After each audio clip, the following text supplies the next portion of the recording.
एफटीएज of India के बारे में।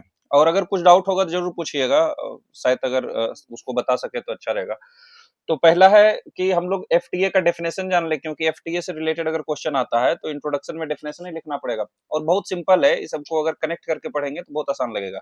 जैसे एफटीए क्या है? It is a formal agreement. किसके बीच में होता है? बिटवीन टू और मोर कंट्रीज। क्यों होता है? टू रिड्यूस और एलिमिनेट टेरिफ्स, कोटास और other trade barriers on goods and services traded among them. Simple imagine करना है कि फॉर एग्जांपल अभी इंडिया का एफटीए हुआ है ईयू के साथ, जो ज्यादा न्यूज में रहा है। तो ये क्या है? एक फॉर्मल एग्रीमेंट है between these two blocs. India is a country and EU is a bloc. So there is an trade agreement. ये ट्रेड एग्रीमेंट हुआ। ये क्यों हुआ? ताकि हम जो टैरिफ हैं, यानी कि जो हमारा टैक्स लगता है इंपोर्ट पर, एक्सपोर्ट पर, ये टैरिफ को रिड्यूस कर सके, है ना। या फिर अगर कोई कोटा लगा हुआ है, कोटा का मतलब सिंपल है कि अगर कोई क्वांटिटी फिक्स किया हुआ है कि इतना ही आ सकता है हमारे देश में, या इससे ऊपर आता है तो ज्यादा टैक्स लगेगा, तो कोटा को भी कम कर सकते हैं। या कोई और ट्रेड बैरियर्स है। ट्रेड बैरियर्स मतलब कोई और चीजें ऐसी है जो ट्रेड को कम कर रहा है, ट्रेड को रिस्ट्रिक्ट कर रहा है, दोनों देशों के बीच में ट्रेड स्मूथली नहीं होने दे रहा है। तो इसको रिड्यूस करना है, क्या कहलाता है? ट्रेड एग्रीमेंट का, ये फ्री ट्रेड एग्रीमेंट कहलाता है। तो फ्री ट्रेड एग्रीमेंट सिंपल है कि दिस इज ये फ्री ट्रेड एग्रीमेंट जो है ये एक फॉर्मल एग्रीमेंट है बिटवीन टू ब्लॉक्स और बिटवीन टू कंट्रीज और मोर, वेयर ट्रेड टेरिफ्स, कोटास और ट्रेड बैरियर्स आर रिड्यूस। क्या फीचर होता है इसका? पहला है free movement of goods and services between member countries. जैसे इंडिया और ईयू के बीच में अभी एफटीए साइन हुआ, तो आप फ्रीली ईयू का गुड्स इंडिया आएगा और इंडिया का गुड्स ईयू में जाएगा। और इसमें है ना, दोनों में फ्री फ्लो होगा। और जितने गुड्स के लिए हुआ है फ्री ट्रेड एग्रीमेंट, ऐसा नहीं कि फ्री ट्रेड एग्रीमेंट मतलब 100% हो गया। जितने भी गुड्स के बीच में समझौता हुआ है उसमें फ्री मूवमेंट होगा। Each country maintains its own external trade policy.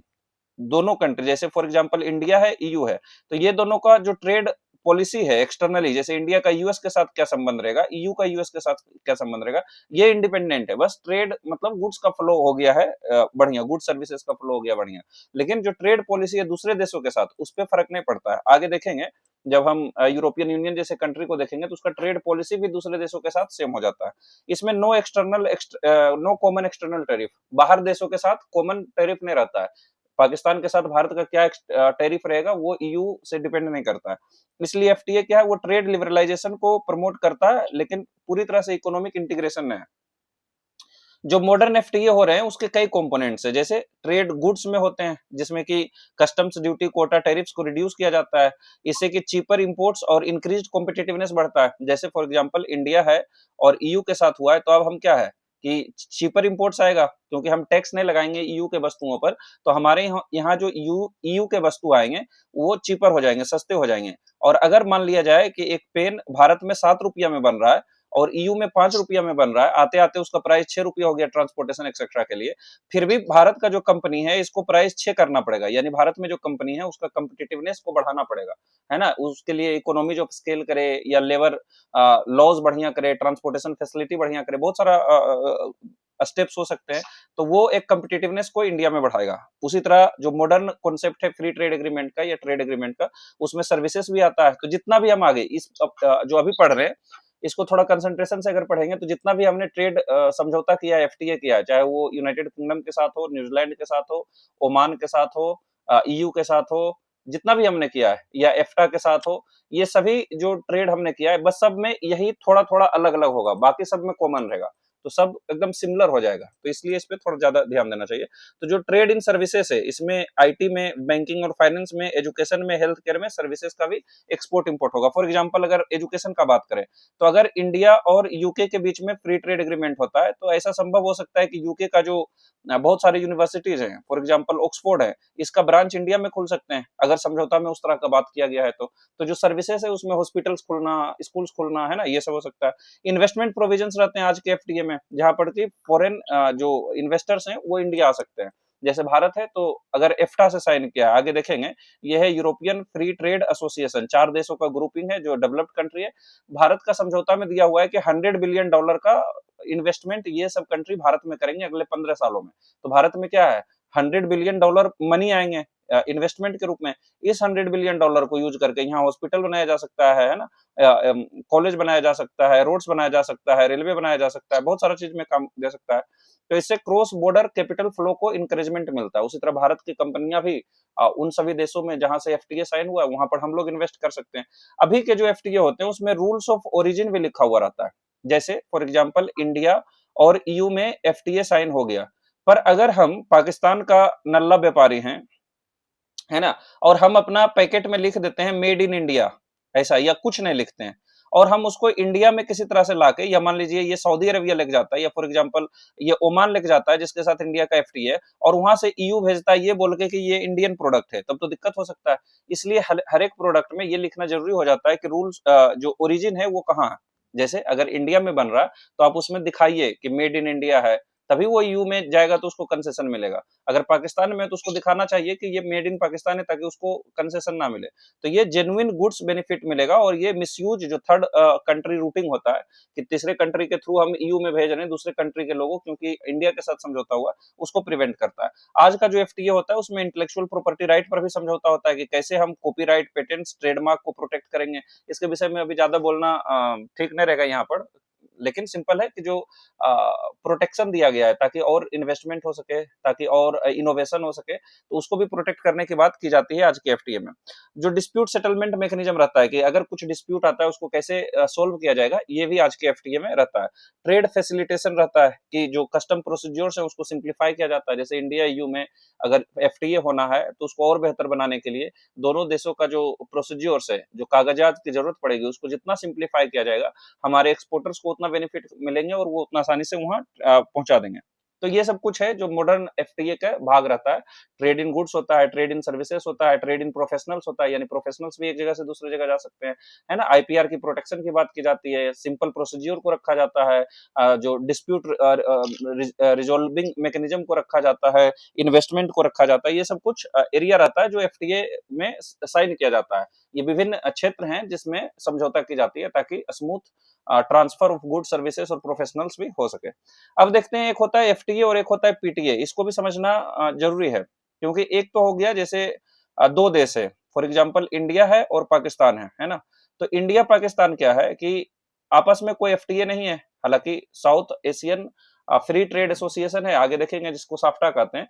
लेकिन जैसे इंडिया पाकिस्तान है, या फॉर एग्जांपल इंडिया का कोई और देश के साथ जहां से कोई संबंध नहीं है ना, तो एक डब्ल्यूटीओ का रूल है कि अगर हम इंडिया अगर किसी एक देश को कुछ कंसेशंस देते हैं, फॉर एग्जांपल मान लिया जाए कि इंडिया बांग्लादेश को कुछ कंसेशन देता है, तो ऐसा रूल है कि सभी देशों को वो कंसेशन देना पड़ेगा। इसको कहते हैं most favoured nation status, MFN.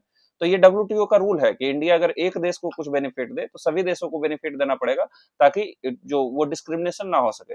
तो इसी से बचने के लिए क्या है कि अलग अलग टर्म लाया गया। जैसे हम देखेंगे कि एफटीए का ही प्रकार होता है सेपा, इसी का होता है सेटा, सीटा, इसी का होता है टेपा, टीईपीए जो एफ्टा के साथ किया है, आगे देखेंगे। उसी तरह सेसा होता है। बहुत तरह का ऐसे टर्म इसलिए निजाद किए गए हैं ताकि ये एमएफएन में नहीं आ सके। जैसे हमने ईयू के साथ ट्रेड डील साइन किया, तो डब्ल्यूटीओ का रूल कहता है कि हम पाकिस्तान को भी एक्सटेंड करें, पर हम उसको क्या है कि अपने टर्म से उलझा देते हैं। कैसे कि ईयू के साथ जो साइन किए उसको कुछ और टर्म दे देंगे, ताकि वो टर्म के कारण हम कहेंगे कि हमने तो एक डील साइन किया है, पाकिस्तान को देने की आवश्यकता नहीं है। तो उसी तरह वो तो सबसे शुरू का हुआ, है ना, जो जिसको कहते हैं कि मोस्ट फेवर्ड नेशन, एक नेशन को दे तो दूसरे नेशन को दे। आगे होता है पीटीए, यानी कि कुछ लिमिटेड प्रोडक्ट्स में अगर हम समझौता करते हैं तो उसको बोलते हैं preferential trade agreement.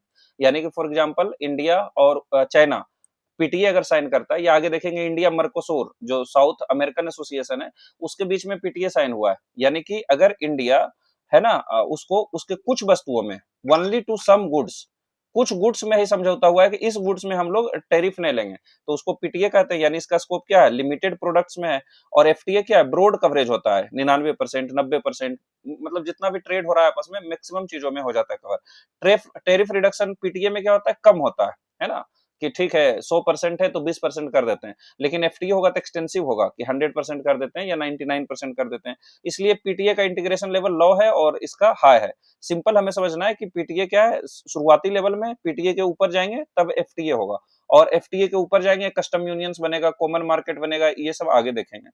Trade agreement का कुछ टाइप्स है, इसमें हमें नहीं देखना है कि उसका मीनिंग क्या है, सिंपली देखना है कि किसके साथ हुआ। एक दो को याद रख लेंगे तो बढ़िया होगा। जैसे एक होता है कॉम्प्रिहेंसिव इकोनॉमिक पार्टनरशिप एग्रीमेंट, जिसको सेपा बोलते हैं। तो ये सेपा का फुल फॉर्म होता है कॉम्प्रिहेंसिव इकोनॉमिक पार्टनरशिप एग्रीमेंट, नाम ही है कॉम्प्रिहेंसिव, तो डीप इकोनॉमिक इंटीग्रेशन होगा, जैसे India Japan, India south Korea में पहले ही हो चुका है सेपा। एक होता है सेसा, कॉम्प्रिहेंसिव इकोनॉमिक कोऑपरेशन एग्रीमेंट, वहां पार्टनरशिप था, यहाँ कोऑपरेशन हो गया, थोड़ा सा नैरो होता है सेपा से, हालांकि याद रखने की जरूरत ना है। एग्जांपल याद रख सकते हैं, इंडिया सिंगापुर, इंडिया मलेशिया, इसको भी नहीं याद रखना है क्योंकि जो लेटेस्ट वाला हुआ है उसका नाम याद रखना पड़ेगा। उसी तरह होता है ECTA, economic cooperation and trade agreement, ये ऑस्ट्रेलिया के साथ जो हमारा समझौता हुआ है उसको एक्टा बोलते हैं। फिर होता है TEPA, trade and economic partnership agreement, ये हुआ है एफ्टा के साथ। आगे देखेंगे, एफ्टा है 4 देशों का ग्रुपिंग है यूरोप में, जिसको बोलते हैं यूरोपियन फ्री ट्रेड एसोसिएशन, उसके बीच में पहले ही एफटीए साइन हुआ है 4 कंट्री का, और उसको भारत के साथ जब एफटीए साइन हुआ तो उसका नाम दिया गया, है ना, टेपा नाम दिया गया, टीईपीए।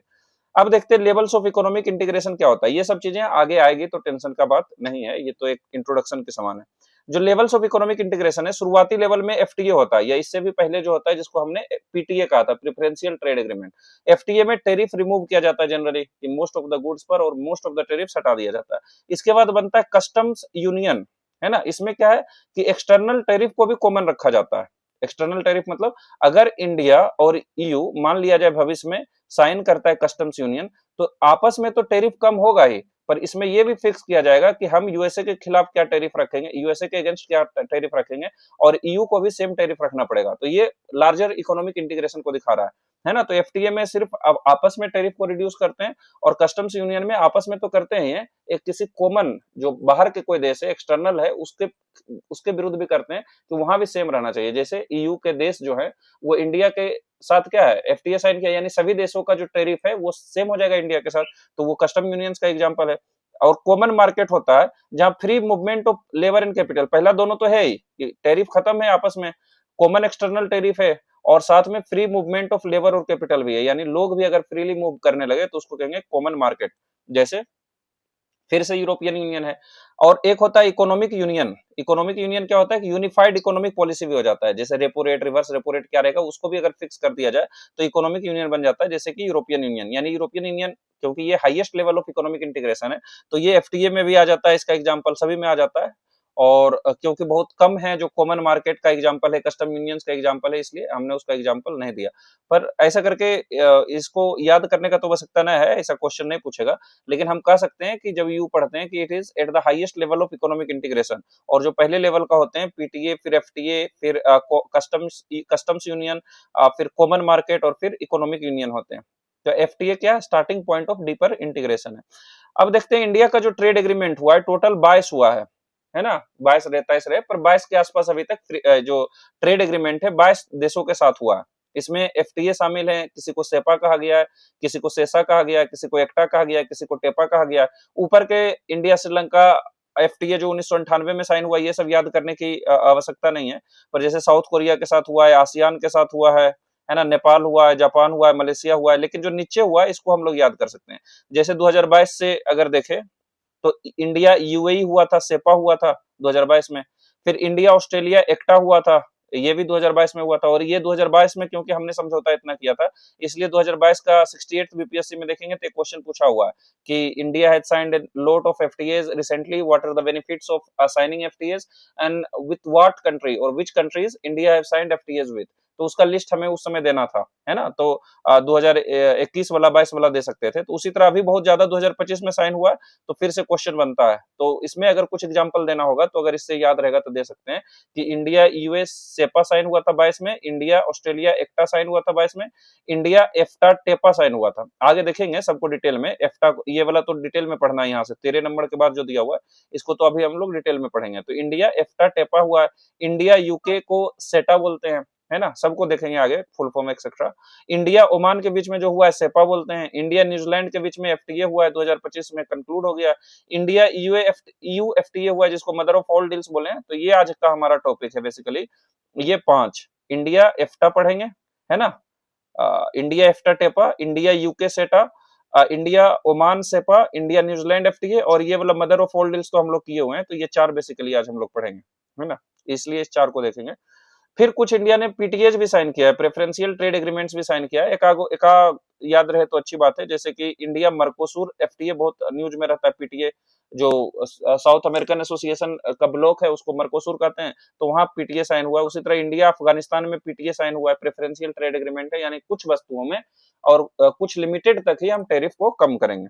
अब आगे देखते हैं कि इंडिया का जो ट्रेड पॉलिसी है इसमें शिफ्ट क्यों आ रहा है। अगर हम शुरुआती दिनों का देखें, यानी कि हमारा इंडिपेंडेंस के बाद देखें, तो हमारा इकोनॉमी को कहा जाता था कि क्लोज्ड इकोनॉमी है, because we did limited trade. हमने लिमिटेड ट्रेड किया क्योंकि हमें लगता था कि अगर बाहर के देशों पर हम डिपेंडेंट रहें, अगर वहां का हम इन्वेस्टमेंट लें तो फिर से हमें गुलाम बनाया जाए।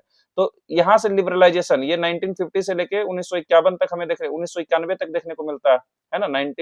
आजादी के बाद से 1991 तक ये क्लोज्ड इकोनॉमी था, बहुत कम ट्रेड। जनरली हम लोग इंपोर्ट करते थे, एक्सपोर्ट और तो बहुत कम करते थे, है ना। 1991 के बाद हमने इकोनॉमिक लिबरलाइजेशन किया, जिसको एलपीजी पॉलिसी कहते हैं, और 1991 के बाद हमने कुछ एफटीए साइन किया। लेकिन अभी के फिलहाल के दिनों में देखेंगे 2022 के बाद, तो ये जो एफटीए हम लोग साइन कर रहे हैं, पहला तो डेवलप्ड कंट्री के साथ कर रहे हैं, है ना। पहले 2022 के पहले देखेंगे तो हमें मौका था आरसीईपी का हिस्सा बनने का, रीजनल कोऑपरेशन इकोनॉमिक पार्टनरशिप, जो साउथ ईस्ट एशिया के कंट्री है, चाइना, न्यूजीलैंड एक्सेट्रा, उसके हिस्सा है। उसके साथ हमें समझौता करने का मौका था, लेकिन हमने इसलिए नहीं किया था क्योंकि हमें डर था कि न्यूजीलैंड से बहुत सारे डेयरी प्रोडक्ट्स इंडिया आएंगे और इंडियन फार्मर्स को नुकसान होंगे।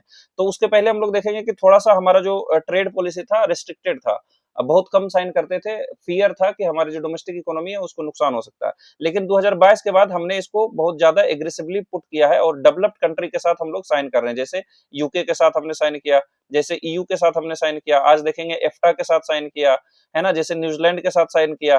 तो ये दिखा रहा है कि हमारा जो ट्रेड पॉलिसी है वो चेंज हो रहा है। तो वो चेंज का कुछ वजह होगा, जैसे लिखा हुआ है कि India in the deal making era 5 major trade deals in just 12 months. तो मात्र 5 महीने में हमने 5 ट्रेड डील साइन किया। इंडिया यूएसए ट्रेड डील, ये तो एफटीए नहीं है, सिर्फ ट्रेड डील से। उसी तरह यूनाइटेड किंगडम के साथ comprehensive economic and trade agreement, सीटा जिसको बोलते हैं, आगे देखेंगे। इंडिया ईयू एफटीए जिसके बारे में हमने पढ़ा है।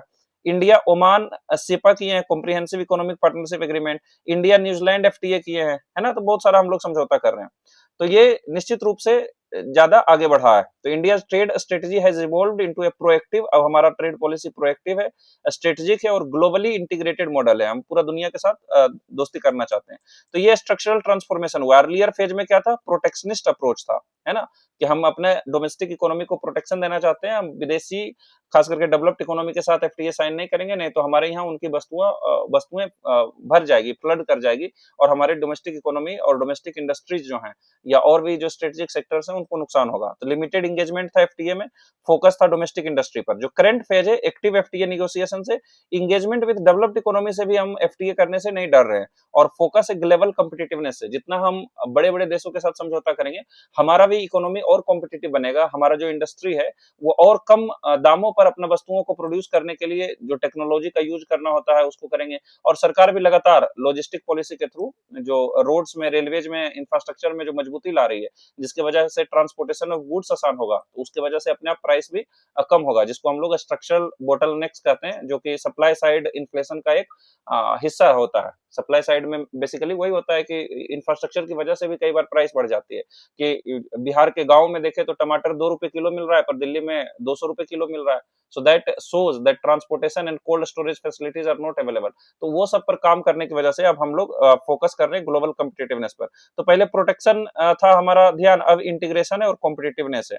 की ड्राइवर्स क्या है हमारा जो पॉलिसी, ये क्वेश्चन पक्का बन सकता है इस बार, कि क्यों हम लोग लगातार इतना समझौता कर रहे हैं। तो क्वेश्चन में ये कम पूछा जाएगा कि बताइए इंडिया यूके ट्रेड पॉलिसी या एफटीए का क्या उसमें बिंदु है, मेजर थिंग्स उसमें क्या इन्वॉल्व है। उसके बजाय ये ज्यादा बनता है क्वेश्चन कि ये बताइए कि जनरली इंडिया इतना ज्यादा एफटीए हाल फिलहाल के दिनों में क्यों साइन कर रहा है। या कुछ भी क्वेश्चन आता है तो ये बिंदु को कवर करना पड़ेगा हमें कि लगातार ये जो स्ट्रेटजी में बदलाव हुआ है उसका वजह क्या है। तो पहला वजह है चाइना प्लस वन स्ट्रेटजी, जो कोविड 19 के बाद और चाइना का जो पॉलिसी रहा है उसकी वजह से जो लोगों में है ना एक डाउट हुआ है, उसके वजह से global firms wants to diversify their manufacturing. कोई नहीं चाहता है कि पूरी तरह से हम चाइना पर निर्भर रहें या चाइना के इंडस्ट्री पर डिपेंडेंट रहें या चाइना में ही हम प्रोडक्शन करें, बल्कि चाइना प्लस वन पॉलिसी भी ले रहा है।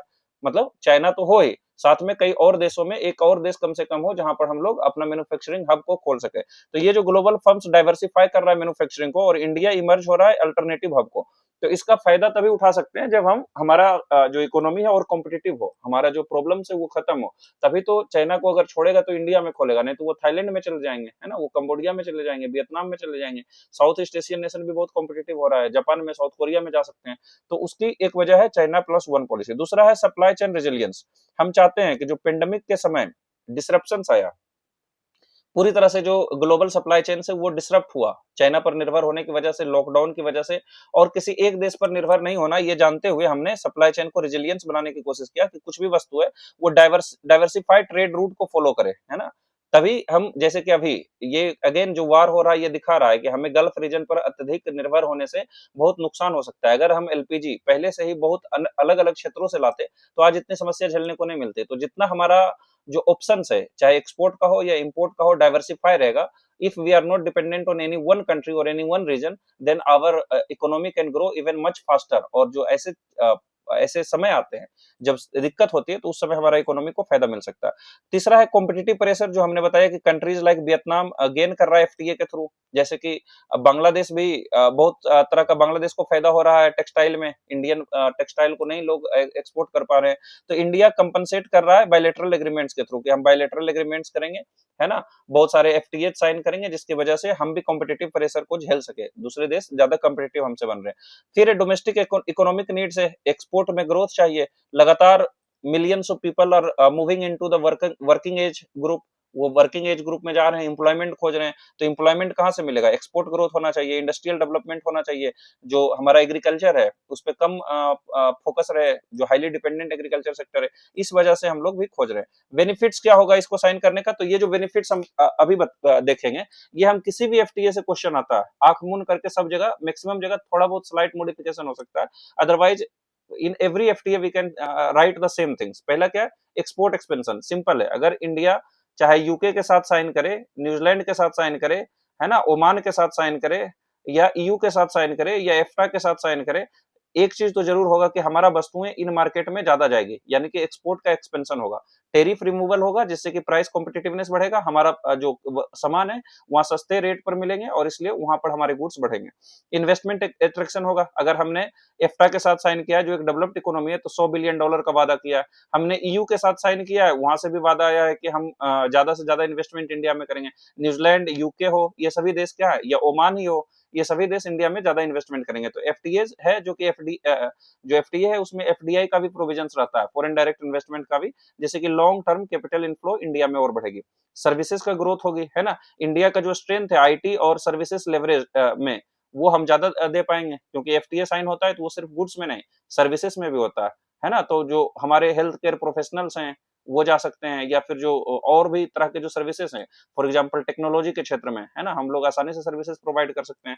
रिसोर्स एक्सेस होगा, जब हम एफटीए साइन करेंगे तो एनर्जी और रॉ मटेरियल मिलेगा, जैसे हमने ओमान के साथ साइन किया, तो यहाँ से हमें क्या मिलेगा? पेट्रोलियम प्रोडक्ट्स मिलेगा, है ना? हमने ऑस्ट्रेलिया के साथ साइन किया, तो यहाँ से बहुत सारे इसके पास मिनरल रिसोर्सेस हैं, है ना? कोयला उला भी ऑस्ट्रेलिया से आता है, क्योंकि हमारे कोयले उतने बेटर नहीं होते, या आयरन एक्सेट्रा, तो वो भी हमें फायदा मिलेगा। चैलेंजेस क्या हो सकता है?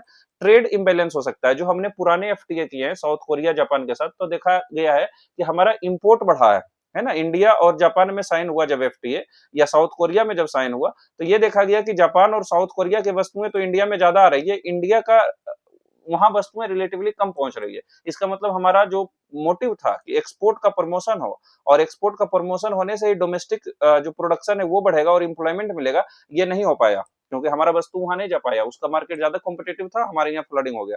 तो imports rising faster than exports, ये चिंता का विषय है। नॉन टेरिफ बैरियर हो सकता है, हम हाईली जो डेवलप्ड कंट्री है, जैसे फॉर एग्जांपल ईयू में भी लिख सकते हैं, न्यूजीलैंड में भी लिख सकते हैं, यूके में भी लिख सकते हैं, एफ्टा में भी लिख सकते हैं, ये सभी कंट्री में हमारा वस्तु जाएगा तभी जब हमारा वस्तु सैनिटेशन मेथड्स को फॉलो करेंगे, क्लीन रहेंगे, स्वच्छ रहेंगे, है ना, ज्यादा कार्बन का उत्सर्जन नहीं करेंगे, या और भी जो चैलेंजेस होते हैं उसको झेलना पड़ेगा। तो ये जो क्वालिटी स्टैंडर्ड्स है या एनवायरमेंटल रेगुलेशन है, उसके वजह से हमारे वस्तुएं इन सभी मार्केट में जाने से पहले रुक सकती है, या फिर टैक्स लगाया जा सकता है।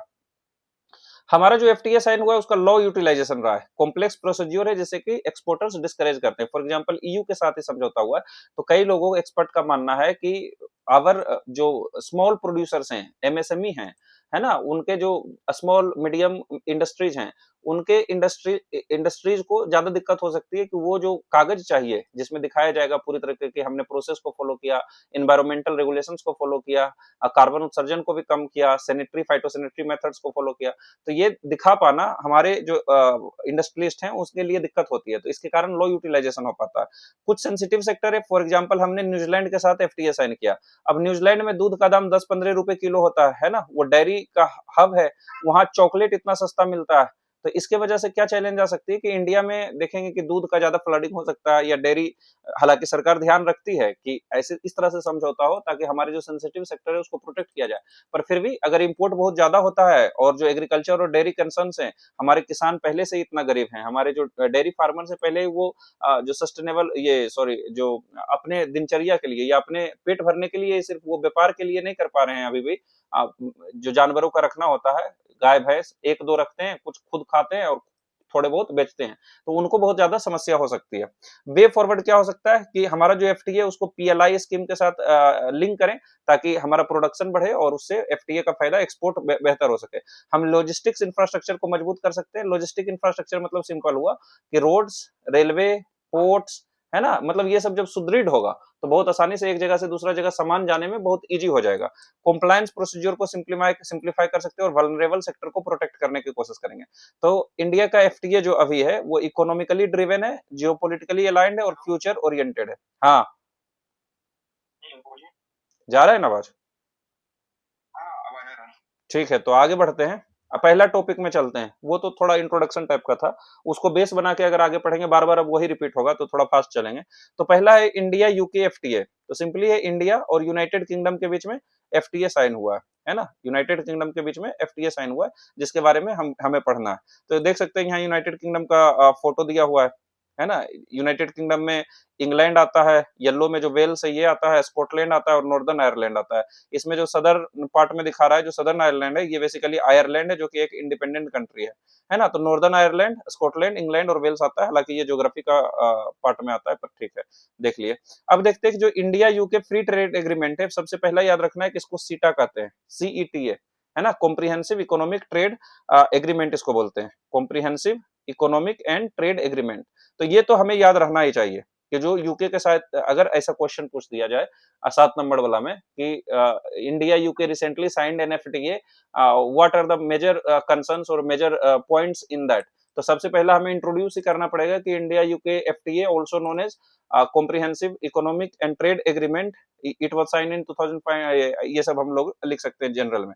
तो इंडिया यूके जो एफटीए साइन हुआ है फॉर्मरली रिफर टू एज या फॉर्मली मतलब कि एक्चुअल नाम इसका जो है वो है comprehensive economic and trade agreement और ये 2025 में साइन हुआ और ये पार्ट है इंडिया यूके रोड मैप 2030 का। या हम इसको अगर नहीं भी याद रहता है सिंपली कह सकते हैं कि India UK FTA which is formally known as CETA, it is an FTA or formal agreement between India and UK which will reduce tariffs and other trade barriers between these two countries, allowing free movement of people, goods, services, etc. ऐसे करके हम लोग introduce कर सकते हैं। तो ये basically सीटा जो है ये हमें याद रखना पड़ेगा कि इंडिया यूके वाला को सीटा बोलते हैं, ठीक है।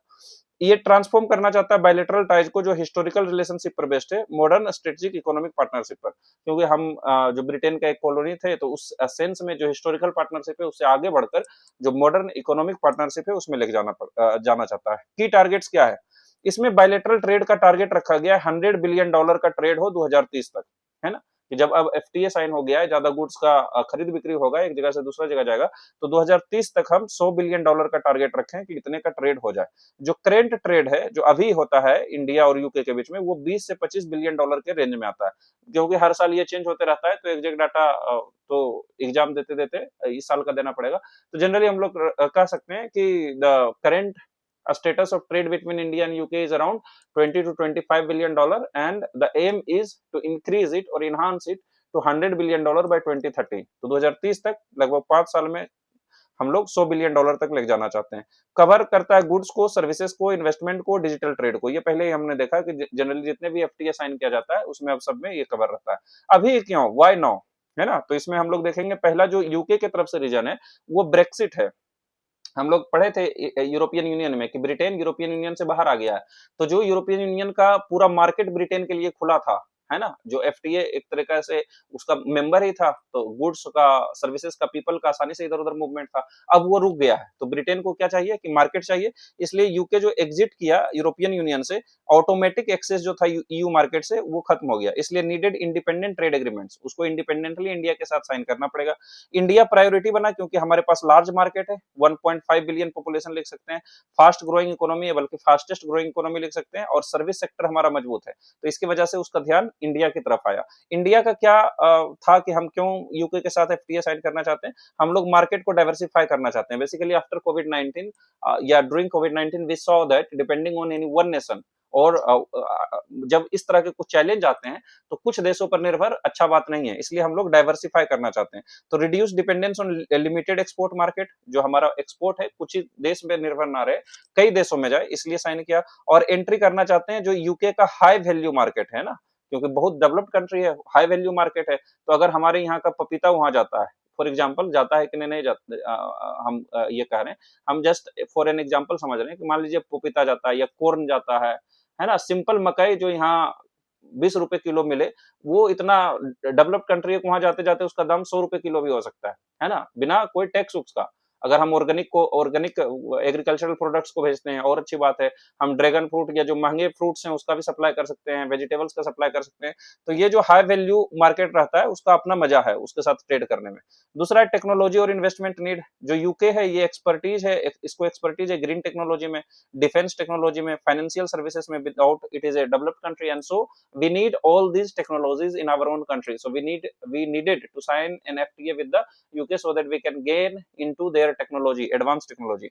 Global value chain integration है, इंडिया पोजिशनिंग है चाइना अल्टरनेटिव, पहले देखे थे चाइना प्लस वन स्ट्रेटेजी, विदेश की दुनिया बाकी दुनिया की नजर से देखे या हमारी नजर से देखे कि हम एक अल्टरनेटिव प्रोवाइड कर रहे हैं चाइना के लिए, चाइना के अगेंस्ट, कि चाइना में आपने बिजनेस करके देखा, आपको बहुत सारे नुकसान झेलना पड़ा, अब हमारे यहाँ बिजनेस कीजिए, हमारे यहाँ फैक्ट्री खोलिए, हमारे यहाँ इन्वेस्टमेंट कीजिए, हमसे फ्री ट्रेड एग्रीमेंट कीजिए, तो आपको मच बेनिफिट मिलेगा, और जो वहाँ चैलेंजेस है वो नहीं देखने को मिलेगा, हम ट्रेड को गलत तरीका से यूज नहीं करेंगे, एक्सेट्रा एक्सेट्रा। तो कन्वर्जेंस ऑफ इंटरेस्ट हुआ, जो इंडिया का नीड था और यूके का नीड था, दोनों कन्वर्ज किया। यूके चाहता था मार्केट एक्सेस हो, या हम चाहते थे मार्केट एक्सेस हो, हाई कंट्री में, डेवलप्ड कंट्री में टेक्नोलॉजी हो, इन्वेस्टमेंट हो, उसको चाहिए था large consumer base, trade partner और फास्ट ग्रोइंग इकोनॉमी, दोनों मिल गया, इसलिए ये एक म्यूचुअल स्ट्रेटेजिक नेसेसिटी है। क्या फीचर्स है इसमें, जैसे कि हर एक एफटीए में होता है ट्रेड इन गुड्स होता है, तो यूके ऑफर कर रहा है जीरो ड्यूटी एक्सेस और 99% एक्सपोर्ट, तो 99% जो हमारे एक्सपोर्ट हैं उस पर कोई ड्यूटी कोई टैक्स नहीं लगेगा, यानी 99% एक्सपोर्ट आसानी से वहां पहुंचेंगे। इंडिया रिड्यूस करता है टेरिफ्स को ग्रेजुअली, खास करके सेंसिटिव सेक्टर में हम लोग धीरे धीरे करेंगे, तो हमारा जो सेंसिटिव सेक्टर है, एग्रीकल्चर, डेयरी एक्सेट्रा या लेबर इंटेंसिव जो फील्ड है, वो भी प्रोटेक्टेड रहेंगे। की सेक्टर्स क्या है, इंडिया का एक्सपोर्ट टेक्सटाइल में होगा, जेम्स एंड ज्वेलरी में होगा, लेदर में होगा, यही सब हम लोग ईयू के समय भी देखे थे, तो आसानी से याद हो जाएगा कि टेक्सटाइल्स में, जेम्स एंड ज्वेलरीज में, लेदर में, और यूके का एक्सपोर्ट होगा विस्की में, ऑटोमोबाइल्स में, मशीनरी में, ये भी सेम हम यूके में ईयू में देखे थे, क्योंकि मार्केट सिमिलर है, यू का जो मार्केट है बाकी देशों का और यूके का सिमिलर है, तो यहाँ भी विस्की बनते हैं, यहाँ भी ऑटोमोबाइल्स का है, यहाँ भी मशीनरी है, वो इंडिया आएंगे। ट्रेड इन सर्विसेज दूसरा इसका कंपोनेंट है, ट्रेड इन सर्विसेज, जो स्ट्रॉन्ग फोकस है मोड फॉर मोबिलिटी, यानी जो मूवमेंट ऑफ प्रोफेशनल्स है उस पर स्ट्रॉन्ग फोकस है, खास करके यूएस में जब हमारा जो ट्रम्प के आने के बाद जो वीजा को डीरेगुलेट करने की कोशिश किया गया, या जो हमारा जो वीजा देने से मना किया, उसके बाद हम अल्टरनेटिव मार्केट ढूंढ रहे थे, तो उसमें यूके, क्योंकि यूएसए के बाद जो सबसे फेमस यूनिवर्सिटीज का जो लिस्ट है वो यूके में ही है, और generally many students in India want to study in UK, तो उनके लिए भी एक रास्ता खुलेगा और प्रोफेशनल्स भी यहाँ जाके काम कर सकते हैं, तो इससे बेनिफिट होगा आईटी प्रोफेशनल्स को, हेल्थ केयर वर्कर्स को, फाइनेंशियल एक्सपर्ट्स को, हेल्थ केयर जैसे nurses, doctors etcetera, they can go in UK and work there, IT professionals जो सॉफ्टवेयर इंजीनियर्स हैं वो सब जा सकते हैं, फाइनेंशियल एक्सपर्ट्स जो हैं वो सब भी जा सकते हैं, तो इसमें वीजा रिलैक्सेशन होगा और प्रोफेशनल मोबिलिटी स्कीम्स है। तीसरा है इन्वेस्टमेंट प्रोविजंस, जितने भी डेवलप्ड कंट्री के साथ हम लोग साइन करेंगे वो सभी वादा करेंगे कि इंकरेजमेंट होगा एफडीआई का, और वो फोकस करेंगे जहां उनका मजबूती है, जैसे ग्रीन एनर्जी, इंफ्रास्ट्रक्चर, फिनटेक, इसमें उसकी मजबूती है तो वो आएंगे।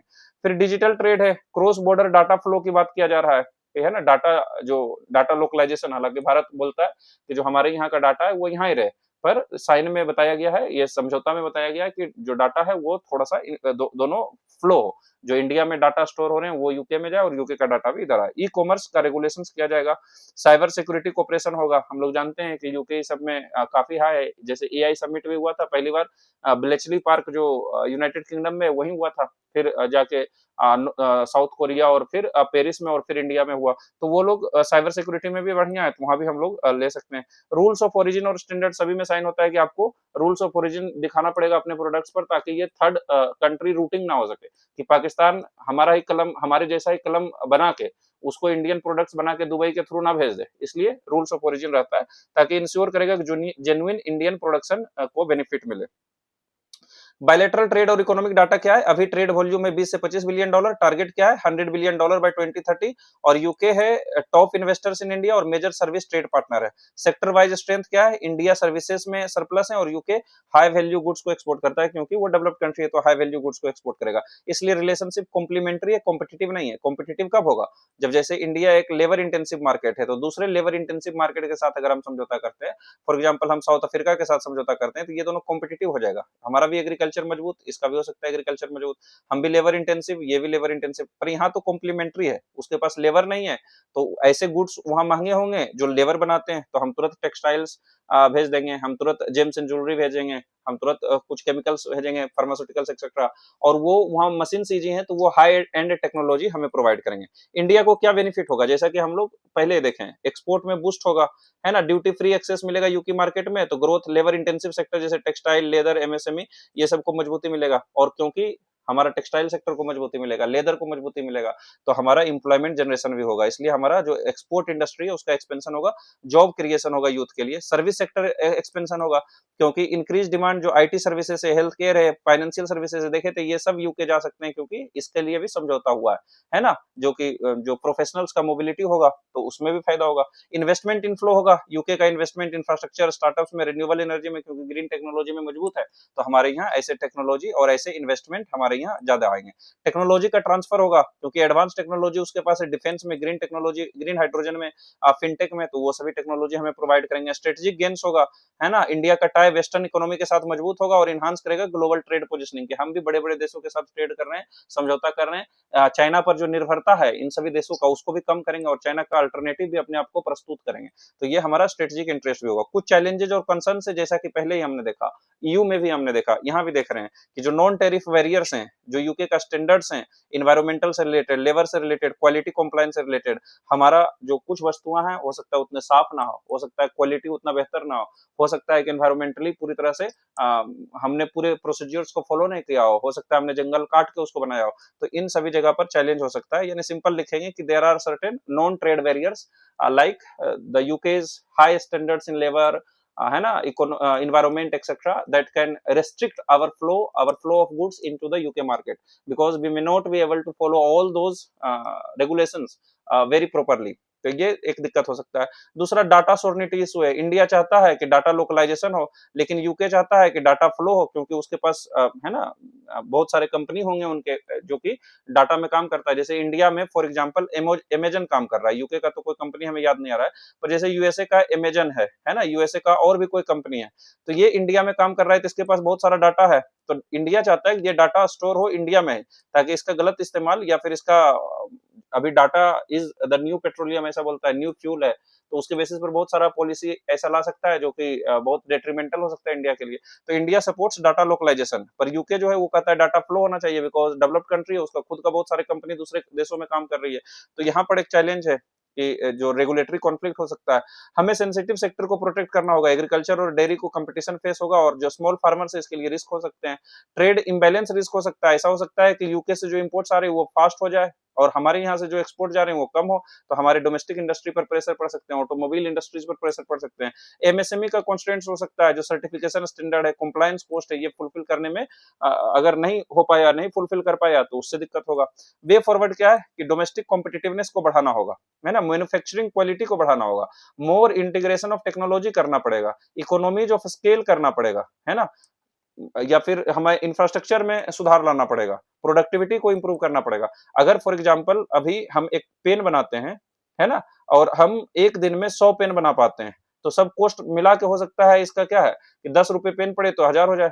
पर एक दिन में अगर हम 200 पेन बना पाते हैं टेक्नोलॉजी का यूज करने से, तो लेबर कॉस्ट कम हो जाएगा। तो इसका अपने आप पर पेन कॉस्ट क्या हो जाएगा, कम हो जाएगा। तो इसी को कहते हैं कॉम्पिटिटिव बनाना या प्रोडक्टिविटी बढ़ने से हमारा प्राइस कम होगा, तो हम दूसरे देशों के जो पेन है, पेन मार्केट है, उसमें हम compete कर पाएंगे। दूसरा स्टैंडर्ड हार्मोनाइजेशन, है ना, इंडियन स्टैंडर्ड्स को यूके या ग्लोबल नॉर्म्स तक लेके जाना, कि हम इन्वायरमेंटल में भी उतना बेहतर हो, हम क्लीन जो सैनिटरी और फाइटोसैनिटरी प्रोटोकॉल्स हैं उसको भी फॉलो कर सके, हमारा कप सिरप दूसरे देशों में जाके वहाँ मतलब मर्डर का रीजन ना बन जाए या मौत का रीजन ना बन जाए, है ना, हमारा जो फार्मास्यूटिकल सेक्टर है वो भी बहुत अच्छे रहे, हमारा जो एग्रीकल्चरल प्रोडक्ट्स एकदम साफ सुथरा जाए, बिना ज्यादा फर्टिलाइजर यूज किए हुए जाए।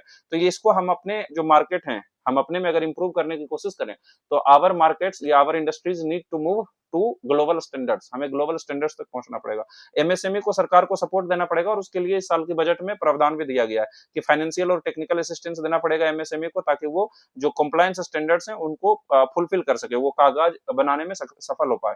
दूसरा इंफ्रास्ट्रक्चर और लॉजिस्टिक्स, अगर हम इंफ्रास्ट्रक्चर को पीएम गति शक्ति और पोर्ट मॉडर्नाइजेशन के थ्रू इंफ्रास्ट्रक्चर को मजबूत करते हैं, तो ट्रांसपोर्टेशन कॉस्ट कमेगा और ट्रांसपोर्टेशन टाइम भी कटेगा, और इससे हमारा जो प्रोडक्ट्स है और कॉम्पिटिटिव और ज्यादा प्रोडक्ट मतलब कम प्राइस पर बन पाएंगे, और इसलिए ट्रेड बेटर हो जाएगा। बैलेंस निगोशिएशन स्ट्रेटजी रखना पड़ेगा, सेंसिटिव सेक्टर को प्रोटेक्ट करना और फेयर रेसिप्रोसिटी को इंश्योर करना।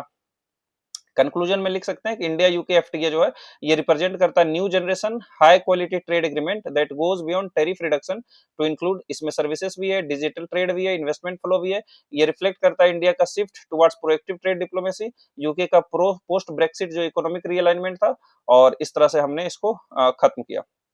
ठीक है, आगे बढ़ते हैं। इंडिया न्यूजीलैंड सेसा जो है इसको पढ़ते हैं। कोई दिक्कत तो नहीं? ठीक है, तो आगे। हेलो। हाँ हाँ, इसमें कुछ डाटा नहीं दिए कि कितना थी चल रहा है, कितना करेगा? दिए तो थे कि अभी 20 से 25 बिलियन डॉलर के आसपास ट्रेड है, और 100 बिलियन डॉलर के पास 2030 तक लेके जाना है ना, ये दोनों लिख सकते हैं। 99% ड्यूटी फ्री ट्रेड आपका। हाँ, वो भी था, 99% ड्यूटी फ्री ट्रेड हमको वहां अवेलेबल होगा, और हम भी धीरे धीरे रिड्यूस कर रहे हैं, 90% लिख सकते हैं जनरली, 91% ईयू के साथ था, तो उतना ही आसपास है इसका भी।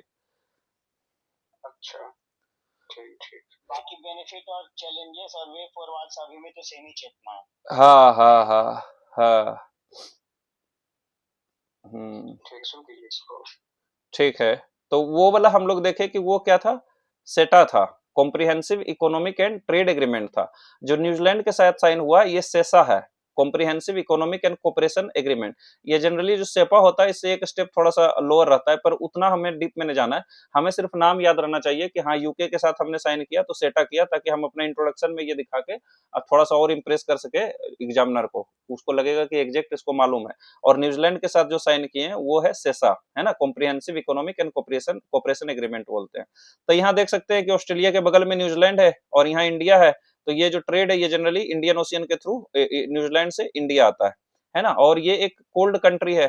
कोल्ड कंट्री मतलब देख सकते हैं कि जो 30 डिग्री है टेम्परेट रीजन में आता है, 30 डिग्री के नीचे आता है, 23.5 के तो बहुत नीचे है, जो ट्रोपिक ऑफ कैंसर है उसके नीचे है। तो ये कोल्ड इसलिए बता रहे हैं कि कोल्ड में जो जर्सी गाय होता है ये बहुत ज्यादा यहाँ पर जर्सी गाय पाया जाता है, और यहाँ का जो डेयरी सेक्टर है बहुत मजबूत है ना, जो दूध का प्रोडक्शन है बहुत मजबूत है, और उससे रिलेटेड जो भी होता है चॉकलेट्स एक्सेट्रा वो बहुत हाईली यहाँ पर प्रोड्यूस होता है। तो जो न्यूजीलैंड के साथ इंडिया पहले साइन नहीं करना चाहता था, क्योंकि इंडिया को डर था कि जो हमारा डेयरी सेक्टर है जो कि बहुत वीक है, क्योंकि यहाँ के किसान 1-2 गाय रखते हैं, थोड़ा सा खाते हैं, थोड़ा सा बेचते हैं, तो वो इकोनॉमीज ऑफ स्केल नहीं है। अगर हम 500 गाय को रखें तो हमारा जो मिल्क का पर लीटर कॉस्ट पड़ेगा वो बहुत कम हो जाएगा, जैसा कि न्यूजीलैंड में होता है, क्योंकि वहां पर एकदम पूरी तरह से आप बहुत बार न्यूज आएगा कि कोई भी वहां जाके काम करना चाहते हैं, 2 लाख महीना 2.5 लाख महीना मिल रहा है, डेयरी सेक्टर में काम कर सकते हैं। तो वहां का जो डेयरी फार्म है बहुत मजबूत है, तो इसको ध्यान रखेंगे पूरा डिस्कशन के समय।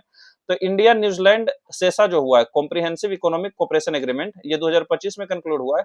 इससे aims to enhance trade services investment and education cooperation, ये अब सब में एक ही चीज लिखा हुआ है बेसिकली, तो कोई भी अलग से पूछे तो एक ही चीज लिख देना है कि yes there is a FTA which is known as CECA and it will ensure a smooth flow of trade, sorry, goods, services, investment, है ना, प्रोफेशनल्स एक्सेट्रा, तो सब में एक ही चीज लिख सकते हैं। It reflects India's push for Indo Pacific engagement and trade diversification, है ना। अभी हम लोग जो साइन कर रहे थे वो दूसरे यूके में साइन किए हैं हम लोग एक, तो हम लोग देख सकते हैं एक यूके है, दूसरा हमने ओमान के साथ साइन किया है, एक न्यूजीलैंड के साथ साइन किया है, ईयू के साथ साइन किया है ना, यूएई के साथ साइन किया है, तो देख सकते हैं एकदम पूरा डाइवर्स है। और जनरली ये सब कंट्री तो ऊपर की तरफ था, पर ये पहला है जो नीचे की तरफ है, इंडो पैसिफिक का पार्ट है ना। ये ऑस्ट्रेलिया के साथ भी हमने साइन किया है, तो चारों तरफ हम लोग ट्रेड कर रहे हैं, समझौता कर रहे हैं। इसका भी कुछ डाटा है, जैसे इसका बायलैटरल ट्रेड बहुत कम है, मात्र 1.5 से 2 बिलियन डॉलर के आसपास है।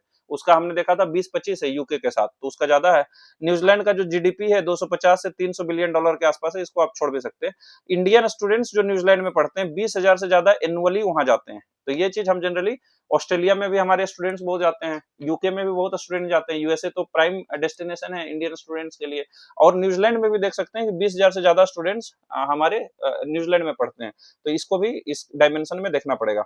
क्यों हुआ साइन, इंडिया के लिए क्या मजबूती मिलेगा, इंडिया को क्या फायदा होगा, ये स्ट्रेंथन करता है इंडियन इंडो पैसिफिक प्रेजेंस, जो इंडो पैसिफिक रीजन है, जो जिसके लिए क्वाड के दौरान हमने पढ़ा था कि इंडो पैसिफिक कितना इंपॉर्टेंट रीजन अभी है, वहां पर डाटा वगैरह भी देखा था, तो उससे लिंक कर सकते हैं कि ये जो इंडो पैसिफिक प्रेजेंस है इसको करता है, एक्सपोर्ट मार्केट को डाइवर्सिफाई करता है। जैसे शुरू से ही पढ़ रहे हैं कि एफटीए जो इतना लगातार साइन हो रहा है, उसका एक ही वजह है कि कोरोना के समय हमें सीख मिली कि किसी एक क्षेत्र पर डिपेंडेंट नहीं होना चाहिए, चाहे इंपोर्ट के लिए या एक्सपोर्ट के लिए, तो वो है।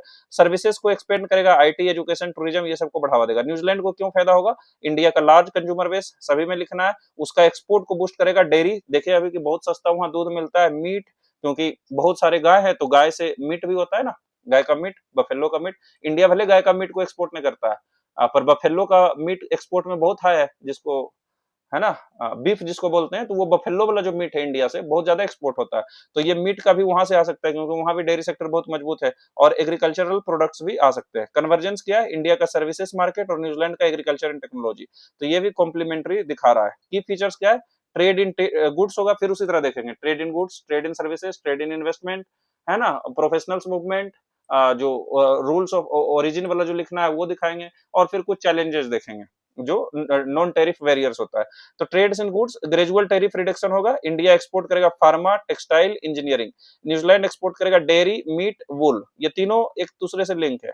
डेयरी मतलब दूध, मीट मतलब उसी से आएगा, और वूल मतलब भेड़ भी यहाँ बहुत ज्यादा पाए जाते हैं, तो उसी से संबंधित है, जानवरों से संबंधित। और इंडिया एक्सपोर्ट करेगा फार्मास्यूटिकल्स, हम लोग जानते हैं, सब में लिख सकते हैं जनरली, टेक्सटाइल सब में लिख रहे हैं, इंजीनियरिंग गुड्स मैक्सिमम में लिख रहे हैं, है ना। तो उसी तरह फिर ट्रेड इन सर्विसेज है, जैसा ऊपर पढ़े थे, तो आईटी, एजुकेशन, टूरिज्म, हॉस्पिटल भी लिख सकते हैं। यहाँ एजुकेशन इसलिए क्योंकि 20,000 से ज्यादा स्टूडेंट्स हैं, है ना। इंपोर्टेंट सर्विस का हमारे जो जीडीपी है उसमें 50% से ज्यादा कंट्रीब्यूशन है, तो उसको सहयोग मिलेगा, तो पूरा जीडीपी का ग्रोथ होगा। इन्वेस्टमेंट फोकस है एग्रीकल्चरल टेक पर, क्यों, क्योंकि जो न्यूजीलैंड है उसके पास एग्रीकल्चरल टेक बहुत हाई रहेगा, खास करके डेयरी सेक्टर में, है ना। जैसे मान लिया जाए दूध दुहने का ही मशीन हो, या कुछ नया इंप्रूवमेंट हो, या क्रॉस फर्टिलाइजेशन से रिलेटेड कुछ टेक्नोलॉजी हो, तो ये याद रखना है कि जो क्रॉस फर्टिलाइजेशन है उसमें ब्राजील बहुत आगे है, इसलिए ब्राजील का अगर कभी रिलेशन पढ़ेंगे तो एक चीज जरूर देखेंगे कि वो हमारे ही गाय को लेके गए, है ना, यहाँ से हमारे गाय को ले गए, हमारे बुल्स को ले गए, और क्रॉस फर्टि जो ब्राजील का ओरिजिनल था उससे क्रॉस फर्टिलाइजेशन किया,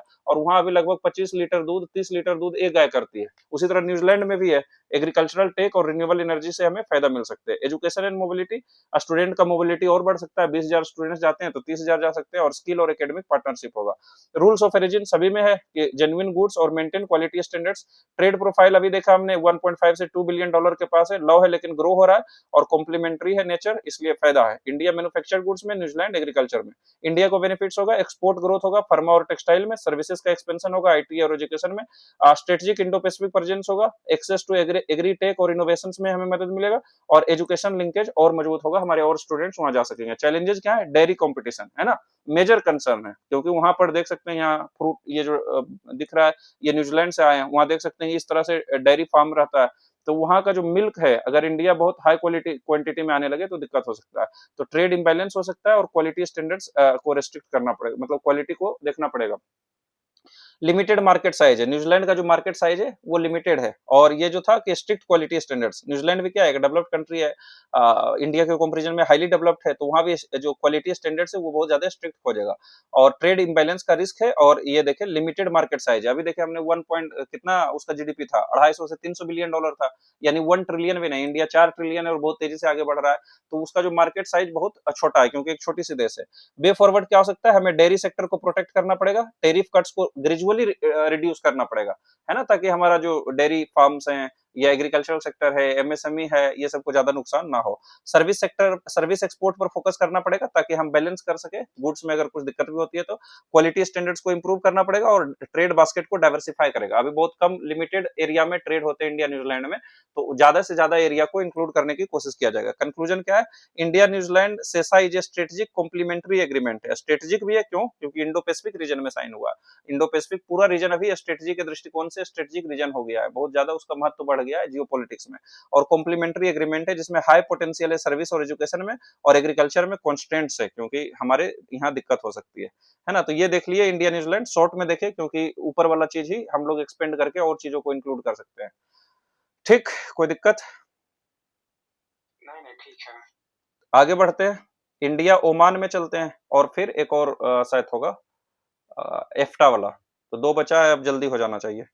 ठीक, तो इंडिया ओमान सेपा में चलते हैं। ये है कॉम्प्रिहेंसिव इकोनॉमिक पार्टनरशिप एग्रीमेंट। तो हमने यूके के साथ क्या देखा, इंडिया यूके जो एफटीए है उसको, उसका नाम क्या है, सेटा है, comprehensive economic and trade agreement. अभी हम देखे कि इंडिया न्यूजीलैंड का क्या नाम है, सेसा है, कॉम्प्रिहेंसिव इकोनॉमिक एंड क्या था, इकोनॉमिक एंड कोऑपरेशन एग्रीमेंट है। और अब इंडिया ओमान देख रहे हैं जिसमें सेपा है, कॉम्प्रिहेंसिव, है ना, comprehensive economic and partnership agreement. तो एक है ट्रेड एग्रीमेंट, सब सेम ही है, एक एक वर्ड का अंतर है, एक है ट्रेड एग्रीमेंट, एक है कोऑपरेशन एग्रीमेंट, एक है पार्टनरशिप एग्रीमेंट। तो इंडिया ओमान, यहाँ दिया हुआ है CEPA signed a new chapter in bilateral economic cooperation. यहाँ देख सकते हैं, वहां का है, यहाँ का है, हाइलाइट्स में देख सकते हैं, इसे इसको डिटेल में देखेंगे। जो जीरो ड्यूटी एक्सेस है 98% of Oman trip lines benefiting 99% Indian exports. तो हम सिर्फ एक टर्म याद रखेंगे, 99%। ईयू के साथ हमारा कितना एक्सपोर्ट को जीरो ड्यूटी मिलेगा, 99%। यूके के साथ कितना मिलेगा, 99%। ओमान के साथ हमारा कितना एक्सपोर्ट को जीरो ड्यूटी मिलेगा, 99%, है ना। तो ये एक याद रख सकते हैं। और उसमें 97% पर तो पहले दिन से ही लागू हो चुका है कि जीरो टैरिफ मिलेगा। मार्केट एक्सेस हमारा बढ़ेगा, ग्रेटर अपॉर्चुनिटी है इंडियन एक्सपोर्टर्स को, है ना, और स्ट्रॉन्गर इकोनॉमिक पार्टनरशिप दिखाता है, जिससे कि इन्वेस्टमेंट भी होगा, इकोनॉमिक कोलैबोरेशन इंडिया ओमान के बीच में होगा। ये देख सकते हैं, इंडिया ओमान सेपा जो कॉम्प्रिहेंसिव इकोनॉमिक पार्टनरशिप एग्रीमेंट है, पर्पस क्या है, इकोनॉमिक पार्टनरशिप को स्ट्रेंथन करना, गुड सर्विसेज इन्वेस्टमेंट इंक्लूडेड है, बेनिफिट होगा, relief and facilities for professionals भी होगा। इंडिया का जो सेपा है वो 4 कंट्री के साथ साइन हुआ है, साउथ कोरिया, जापान बहुत पहले हो गया था, मॉरिशियस, यूएई के साथ भी है, और अब ओमान के साथ सेपा भी साइन हुआ है ना। तो यहाँ देख सकते हैं इंडिया है और यहाँ पर ओमान है। ओमान का जो दक्म पोर्ट है ये दिखाया जा रहा है, क्योंकि we got access of this दक्म पोर्ट। उसी तरह ईरान का जो ग्वादर पोर्ट है, कौन, चाबहार ने, सॉरी, चाबहार पोर्ट है ईरान का, वो हमें मिला हुआ है। उसी तरह जो इधर म्यांमार का कौन सा पोर्ट है जिसपे कालादान मल्टी मॉडल बन रहा है, सितवे पोर्ट है, तो वहां पर भी हमें क्या है, एक्सेस मिला हुआ है। तो ये सब भी हम कहीं पर लिख सकते हैं कि इंडिया का नेबरहुड पॉलिसी, या जो हमारा है ना डायमंड नेकलेस पॉलिसी है, उसका जो कौन बोला था, पर्ल, कौन पर्ल था, हाँ, स्ट्रिंग ऑफ पर्ल्स है, उसके खिलाफ जो हमारा है डायमंड नेकलेस पॉलिसी जिसको कहते हैं, जिसमें हम जो चाइना अपना पर्ल बना रहा है, जैसे कि उन्होंने ग्वादर पोर्ट पाकिस्तान में रखा, तो उसके खिलाफ हमने क्या बना दिया, यहाँ पर जो हमारा चाबहार पोर्ट है। उसी तरह उसने इधर साउथ अफ्रीका के कंट्री में बहुत जगह पोर्ट लिया है, तो हमने भी ओमान में दक्म पोर्ट लिया, इधर सितवे पोर्ट लिया। तो it is a major port of Indian Ocean region control, अभी ओमान का कंट्रोल था, उस पर हमारा अधिकार मिला है। तो यहाँ पोर्ट ऑफ दक्म है, और ओमान का हम लोकेशन देख सकते हैं, इसी का नाम पर गल्फ ऑफ ओमान पड़ा है, और ये ग्वादर पोर्ट के को भी कंट्रोल करने में मदद करेगा, जो चाइना का है उसके उसके अपोजिशन में भी देखा जा सकता है। और इधर पर्सियन गल्फ से डायरेक्ट गल्फ ऑफ ओमान से निकलेंगे, तो वो इसका इंपोर्टेंट स्ट्रेटेजिक लोकेशन है। अब आइए इंट्रोडक्शन देखते हैं, सेम इंट्रोडक्शन देंगे कि इंडिया ओमान का जो सेपा साइन हुआ, ये कॉम्प्रिहेंसिव ट्रेड, क्योंकि कॉम्प्रिहेंसिव इकोनॉमिक पार्टनरशिप एग्रीमेंट उसी में कॉम्प्रिहेंसिव लिखा हुआ है, इसलिए कॉम्प्रिहेंसिव ट्रेड पैक्ट है। डिजाइन है depend economic, energy, investment and connectivity ties between these two countries. ये इंपॉर्टेंट पार्ट है इंडिया का engagement with West Asia, especially Gulf region. तो गल्फ रीजन में जो हमारा एंगेजमेंट है उसको मजबूत क्योंकि ओमान एक गल्फ कंट्री का पर्सियन गल्फ का हिस्सा नहीं है, पर उस रीजन का हिस्सा है, वेस्ट एशिया का हिस्सा है। तो ये एक देख सकते हैं हम लोग कि ये गल्फ रीजन का ना है, पर्सियन गल्फ यूएई के अंदर ही है, तो ओमान बाहर है। तो ये ध्यान रखेंगे। तो गल्फ रीजन का तो नहीं है, पर गल्फ रीजन से जो हमारा संबंध है उसको मजबूत कर सकता है, क्योंकि यहाँ दक्कन पोर्ट के थ्रू ही ट्रेड जाएगा आगे। की डाटा क्या है? बायलैटरल ट्रेड अभी 12-13 बिलियन डॉलर के आसपास है। तो यूके के साथ हमारा जो ट्रेड था 20-25 बिलियन डॉलर के आसपास था, और 2030 तक हम उसको 100 बिलियन डॉलर तक ले जाना चाहते हैं। जो न्यूजीलैंड है उसके साथ तो 1.5-2 बिलियन डॉलर ही ट्रेड हो रहा है, और इस ओमान से 12 से 13 बिलियन डॉलर के साथ हो रहा है। इसका जो मेन कंस्टिट्यूएंट है कि इंडियन डायस्पोरा जो ओमान में 6-7 लाख लोग हमारा ओमान में रह रहा है। जैसे 20,000 स्टूडेंट्स न्यूजीलैंड पढ़ने जाते थे, तो वो जो स्टूडेंट्स का मोबिलिटी था वो इंपॉर्टेंट था हमारा रिलेशनशिप में। तो ओमान के साथ जो संबंध है उसमें एक इंपॉर्टेंट पार्ट है कि हमारा जो डायस्पोरा 6 से 7 लोग ओमान में रह रहे हैं, ये इंपॉर्टेंट है। तो ओमान एक सिग्निफिकेंट सप्लायर है क्रूड ऑयल और एलएनजी, जो लिक्विफाइड नेचुरल गैस है और क्रूड ऑयल है, इसका एक सिग्निफिकेंट सप्लायर है इंडिया के लिए। इसलिए इस 3 क्षेत्र में हम अपना रिलेशंस को देख सकते हैं, है ना? तो इसका भी की फीचर्स क्या रहेगा? सेम वही देखेंगे, trade in goods, trade in services, rules of origin, है ना, ट्रेड इन इन्वेस्टमेंट, है ना, इसमें जो इसका पेट्रोलियम वाला है वो ज्यादा इंपॉर्टेंट रहेगा। तो trades in good, gradual reduction और elimination of tariffs on a wide ranges of goods, और 99% हमारा जो एक्सपोर्ट है उस पे टैरिफ जीरो हो जाएगा। Facilitates smoother and more competitive trade, India का एक्सपोर्ट किसमें बढ़ेगा? टेक्सटाइल गारमेंट सब जगह सेम है, इंजीनियरिंग गुड्स एंड मशीनरी सब जगह सेम है, केमिकल्स एंड फूड प्रोडक्ट्स लगभग सेम है। ओमान से हो रहा है, या गल्फ रीजन में किसी भी देश के साथ हमारा समझौता हो रहा है, तो हम फूड प्रोडक्ट्स को बहुत ज्यादा वहां एक्सपोर्ट कर सकते हैं, क्योंकि this region is highly dry, है ना, डेजर्टिफाई रीजन है, और पेट्रोलियम वहां से आएगा और फूड को हम वहां भेज सकते हैं। ओमान का एक्सपोर्ट क्या है? Crude oil and petroleum products, LNG and petrochemicals. तो ये पेट्रोलियम से रिलेटेड है। ये भी क्या है? कॉम्प्लीमेंट्री ट्रेड है ना, क्योंकि ओमान भेजेगा हमारे पास पेट्रोलियम वाला प्रोडक्ट्स, और हम उसको फूड दे सकते हैं, है ना, क्लोथ दे सकते हैं, है ना, इंजीनियरिंग गुड्स दे सकते हैं, मशीन्स दे सकते हैं। तो ये भी कॉम्प्लीमेंट्री, जो चीजें हमारे पास है उसके पास नहीं है, और जो चीज उसके पास है हमारे पास नहीं है। दूसरा है ट्रेड इन सर्विसेज, जैसा सभी में देख रहे हैं, तो मार्केट एक्सेस हमारा बढ़ेगा, इंफॉर्मेशन टेक्नोलॉजी सब जगह देखे, हेल्थ केयर सर्विसेज, और यहाँ कंस्ट्रक्शन और प्रोजेक्ट सर्विसेज को अलग से थोड़ा सा डिफरेंट है। गल्फ रीजन में जितना भी कंस्ट्रक्शन से रिलेटेड लेबर की आवश्यकता है भारत प्रोवाइड करता है, इलेक्ट्रिशियन की आवश्यकता है भारत प्रोवाइड करता है ना, वहाँ के जितने नाली सफाई होना है, कुक है, इलेक्ट्रिशियन है, मैक्सिमम जो वो उस तरह के जो लेबर की आवश्यकता पड़ती है वो इंडियन है। तो अगर इंडियन वहां से चले आए तो ठप हो जाएगा उसका पूरा इकोनॉमी, ये भी नहीं पता चलेगा कौन तार किधर फंसा हुआ है, क्योंकि हमने वो सभी तार फंसा रखा है उधर। तो बहुत इंपॉर्टेंट है इंडियन। फिर कह सकते हैं particularly important due to large presence of Indian professionals and workers in Oman contributing to both economies। तो हमारे जो प्रोफेशनल्स हैं और वर्कर्स हैं बहुत ज्यादा मात्रा में 6 से 7 लाख लोग ओमान में रह रहे हैं, बहुत इंपॉर्टेंट है। तीसरा इन्वेस्टमेंट है, ये बायलैटरल इन्वेस्टमेंट होगा जब स्टेबल और प्रेडिक्टेबल पॉलिसी फ्रेमवर्क होगा, और इन्वेस्टमेंट बढ़ेगा एनर्जी में, है ना, ऑयल गैस रिन्यूएबल्स में, इंफ्रास्ट्रक्चर डेवलपमेंट में, और पोर्ट्स एंड लॉजिस्टिक्स में। जितना भी इधर गल्फ रीजन से उसके जो सोरेन मनी है वो सबके पास बहुत ज्यादा है, वहाँ के जो राजा हैं या जो गवर्नमेंट है उसके पास बहुत ज्यादा पैसा है, तेल बेच बेच के पैसा कमाता है, तो उधर से हमारे यहाँ बहुत ज्यादा फ्लो हो सकता है। हालांकि हमारे भी बहुत सारे इन्वेस्टमेंट वहां पर बढ़ सकते हैं पेट्रोलियम के क्षेत्र में एक्सेट्रा। तो ये लॉन्ग टर्म कैपिटल फ्लो होगा और ज्वाइंट वेंचर होगा। चौथा है कनेक्टिविटी एंड लॉजिस्टिक्स, क्योंकि इसका लोकेशन जो हमने देखा था, इसका लोकेशन कितना इंपॉर्टेंट है ना। ऊपर अगर देखेंगे फिर से लोकेशन पर, तो इंडिया का अगर लोकेशन यहाँ देखें, मुंबई पोर्ट या जो हो गया कांडला पोर्ट, वहां से ओमान की डिस्टेंस बहुत कम है। तो अगर हम गल्फ रीजन के देशों के साथ संबंध अच्छा करना चाहते हैं तो ओमान से ही हम लोग जा सकते हैं, या अगर पर्सियन गल्फ के थ्रू भी जाते हैं तो ओमान के पास से ही गुजरते हैं। तो इसके लिए कनेक्टिविटी वाला जो इशू है ये हम दोनों का रिलेशन में ज्यादा इंपॉर्टेंट रोल प्ले करता है। तो Oman act as strategic maritime hub है, जैसे हमारा नाव जा रहा है तो दक्कन पोर्ट पर है ना, फ्यूलिंग रिफ्यूलिंग कर सकता है, एंटरटेनमेंट फूड फ्यूल ये सब भरा सकता है और फिर आगे बढ़ सकता है। तो गल्फ रीजन में, ईस्ट अफ्रीका में ग्लोबल शिपिंग रूट्स के इंपॉर्टेंट लोकेशन पर है, इसलिए ये है। Development of ports like Deccan में इनहांसेस ट्रेड एफिशिएंसी, उससे ट्रेड एफिशिएंसी और बेहतर बनेगा क्योंकि हम सब काम वहां पर कर सकते हैं।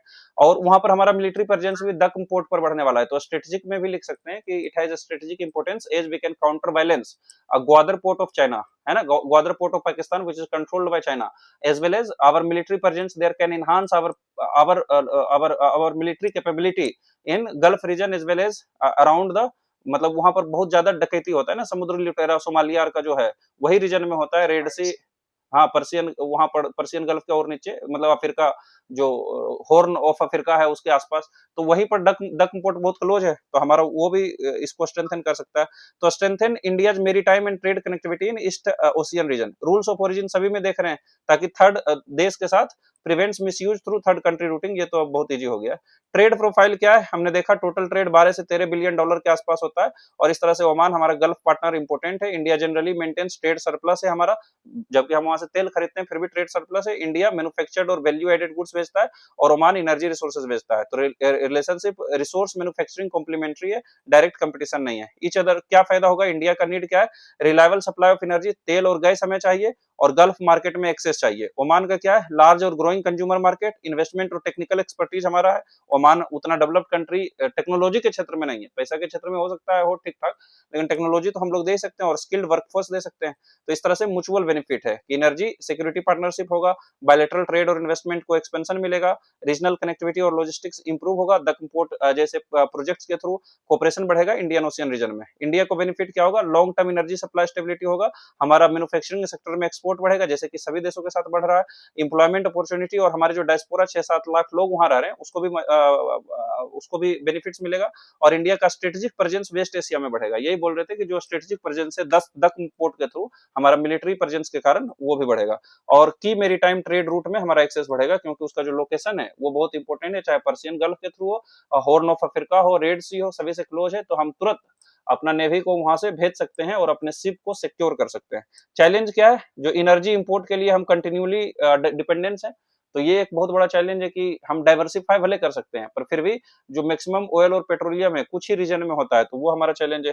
जियोपॉलिटिकल इंस्टेबिलिटी जो वेस्ट एशिया में, उससे एक्सपोजर हो सकता है, और हमारा संबंध जो है थोड़ा सा उसमें चैलेंज आ सकते हैं, खासकर जैसे फॉर एग्जांपल दक्कन पोर्ट बना रहे हैं हम लोग, और बहुत घनघोर युद्ध हो गया तो कभी भी डिस्ट्रॉय हो सकता है। ईरान का मन खराब हुआ तो वो ओमान पर अटैक कर सकता है, तो हमारा जो वहां पर लोग रह रहे हैं उनकी भी सुरक्षा की चिंता हो सकती है, और जो इंफ्रास्ट्रक्चर क्रिएट करेंगे उसके लिए भी चिंता हो सकती है। लिमिटेड डाइवर्सिफिकेशन है ट्रेड का, बियॉन्ड एनर्जी, एनर्जी के अलावा बहुत कम एरिया में ट्रेड होते हैं, फूड एक्सेट्रा हम लोग भेजते हैं, पर फिर भी दिक्कत है, और कंपटीशन है अदर गल्फ इकोनॉमी से, क्योंकि उसका जो क्लोजनेस है अदर गल्फ इकोनॉमी से, भारत और उसी तरह सिमिलरली क्लोज है ना, ज्यादा दूर नहीं, हालांकि ओमान ज्यादा क्लोज है, लेकिन फिर भी पेट्रोलियम के लिए या और चीजों के लिए हम लोग दूसरे कंट्री पर भी निर्भर हैं, तो उससे ओमान को थोड़ा सा दिक्कत हो सकती है ना, वो चिंता है। तो वे फॉरवर्ड क्या हो सकता है कि जो हमें डाइवर्सिफाई करेगा ट्रेड को, करना है नॉन एनर्जी सेक्टर में, हम लोग पेट्रोलियम तो खरीद रहे हैं, पर दूसरे सेक्टर जहां ट्रेड नहीं हो रहा है उधर बढ़ाना है, पोर्ट को और लॉजिस्टिक कोऑपरेशन को बढ़ाना पड़ेगा, दक्कन पोर्ट और भी ऐसे पोर्ट में हम इन्वेस्ट करें। इंडियन इन्वेस्टमेंट को ओमान में बढ़ाना होगा, स्किल डेवलपमेंट और वर्कफोर्स मोबिलिटी करना पड़ेगा, और कोऑपरेशन रिन्यूएबल एनर्जी में बढ़ा सकते हैं, क्योंकि ये सभी जो गल्फ कंट्री के देश हैं वो रिन्यूएबल एनर्जी में बहुत ज्यादा इन्वेस्ट करना चाहते हैं, because they know that the time is ticking for them. The time will soon come when the demand of petroleum may go down because of the enhancing renewable energy. तो वो उधर हम लोग कर सकते हैं ये। तो ये देखे जो था ये सब वही लिखा हुआ है जो ऊपर में हमने पढ़ा कि India Oman CEPA strategically significant है, इकोनॉमिकली कॉम्प्लीमेंट्री और एग्रीमेंट से जो स्ट्रेंथन करता है, एनर्जी कोऑपरेशन होगा, ट्रेड एक्सपेंशन होगा, रीजनल कनेक्टिविटी बढ़ेगा, और ये की रोल है advancing India West Asia and maritime strategy. तो ये था ओमान के साथ। अगला चलते हैं, कोई दिक्कत तो यहाँ नहीं, इजी है, सबको सब सेम ही पॉइंट है सभी चीजों में। तो अब लास्ट में आगे हम लोग इंडिया, एफ्टा, टेपा। तो अब आ गया टेपा, है ना। तो पहले एफ्टा को हम लोग देख लेंगे, फिर टेपा को देखते हैं। तो एफ्टा के लिए यहाँ दिया हुआ है, फोटो दिया हुआ है। तो इसमें 4 कंट्री आता है ना, इसको याद रख सकते हैं हम लोग निल से, NILS, है ना, NILS से याद कर सकते हैं। और अगर इस पे क्वेश्चन आता है तो हमें इंट्रोडक्शन में ही ये चीज को दिखाना पड़ेगा। तो N से है नॉर्वे, जो जानते हैं सबसे ऊपर में जो स्कैंडिनेवियन कंट्री है। I से है नॉर्वे, आइसलैंड है, आई से आयरलैंड नहीं है, आइसलैंड है। L से है लिंकस्टेन, क्या बोलते हैं वही वाला है। और S से स्विट्जरलैंड, जो स्विट्जरलैंड के पास ही लिंकस्टेन है ना। तो ये चारों कंट्री है, आगे देखते हैं मैप में। तो ये जो निल्स कंट्री है इनके साथ ट्रेड हुआ है। तो देख सकते हैं एफ्टा कंट्री में पहला है N से नॉर्वे, है ना, यहाँ पर नॉर्वे दिख रहा है, स्कैंडिनेवियन कंट्री है, तो एक नॉर्वे है। आई से आइसलैंड है, तो यहाँ पर आइसलैंड दिख रहा है ना, जो डेनमार्क के बगल में आइसलैंड है। और सॉरी, आइसलैंड ये वाला है डेनमार्क के बगल में, और नॉर्वे ये वाला है। और ये वाला सॉरी कुछ गड़बड़ हो गया है, फिर से दिखाते हैं। पहला कौन है? नॉर्वे। तो नॉर्वे का दो क्षेत्र है, दो रीजन है नॉर्वे का, एक ये वाला रीजन है और एक ऊपर वाला रीजन है। और आइसलैंड में, ग्रीनलैंड के बगल में आइसलैंड है, और स्विट्जरलैंड, ये स्विट्जरलैंड दिख रहा है, और इसी के बगल में लिंकस्टेन है जो कम दिख रहा है। तो उसके लिए अलग मैप नीचे है जो देख सकते हैं, स्विट्जरलैंड और ऑस्ट्रिया के बीच में लिंकटेनस्टीन, लिंकटेनस्टीन, लिंकटेनस्टीन ऐसा नाम है। थोड़ा प्रोनाउंसिएशन में दिक्कत है, तो लिंकटेनस्टीन, ये चारों कंट्री के साथ है। सिंपली अगर आता है इस पे क्वेश्चन, तो हम लोग लिख सकते हैं कि इंडिया हैज रिसेंटली साइंड, और India has signed a TEPA with EFTA countries and EFTA country. EFTA का भी फुल फॉर्म लिख देंगे, तो उस तरह से हम लोग इंट्रोडक्शन कर सकते हैं। तो एफ्टा का फुल फॉर्म क्या होता है? European free trade association. पहले इसको याद रखेंगे कि एफ्टा मतलब होता है यूरोपियन फ्री ट्रेड एसोसिएशन। ये चारों कंट्री में पहले से फ्री ट्रेड एग्रीमेंट था, और भारत साइन कर लिया पूरा ब्लॉक के साथ ही। तो इसमें आते हैं नॉर्वे, आइसलैंड, है ना, नील्स, लिंकटेस्टीन, लिंकटेनस्टीन, स्विट्जरलैंड, ये चार कंट्री है। और ये टेपा है ना। तो इसका इंट्रोडक्शन है दिया हुआ कहीं, यहाँ इंट्रोडक्शन दिया हुआ। तो इंडिया एफ्टा टेपा, है ना, टेपा मतलब हुआ trade and economic partnership agreement, trade and economic partnership agreement, sign जो 2024 में हुआ था। कॉम्प्रिहेंसिव एग्रीमेंट है between India and EFTA country. और फिर एफ्टा का हम लोग फुल फॉर्म बताएंगे कि ये है ना, European free trade association which includes 4 countries of Switzerland, Norway, Iceland and Liechtenstein. तो इसके बीच में समझौता हुआ।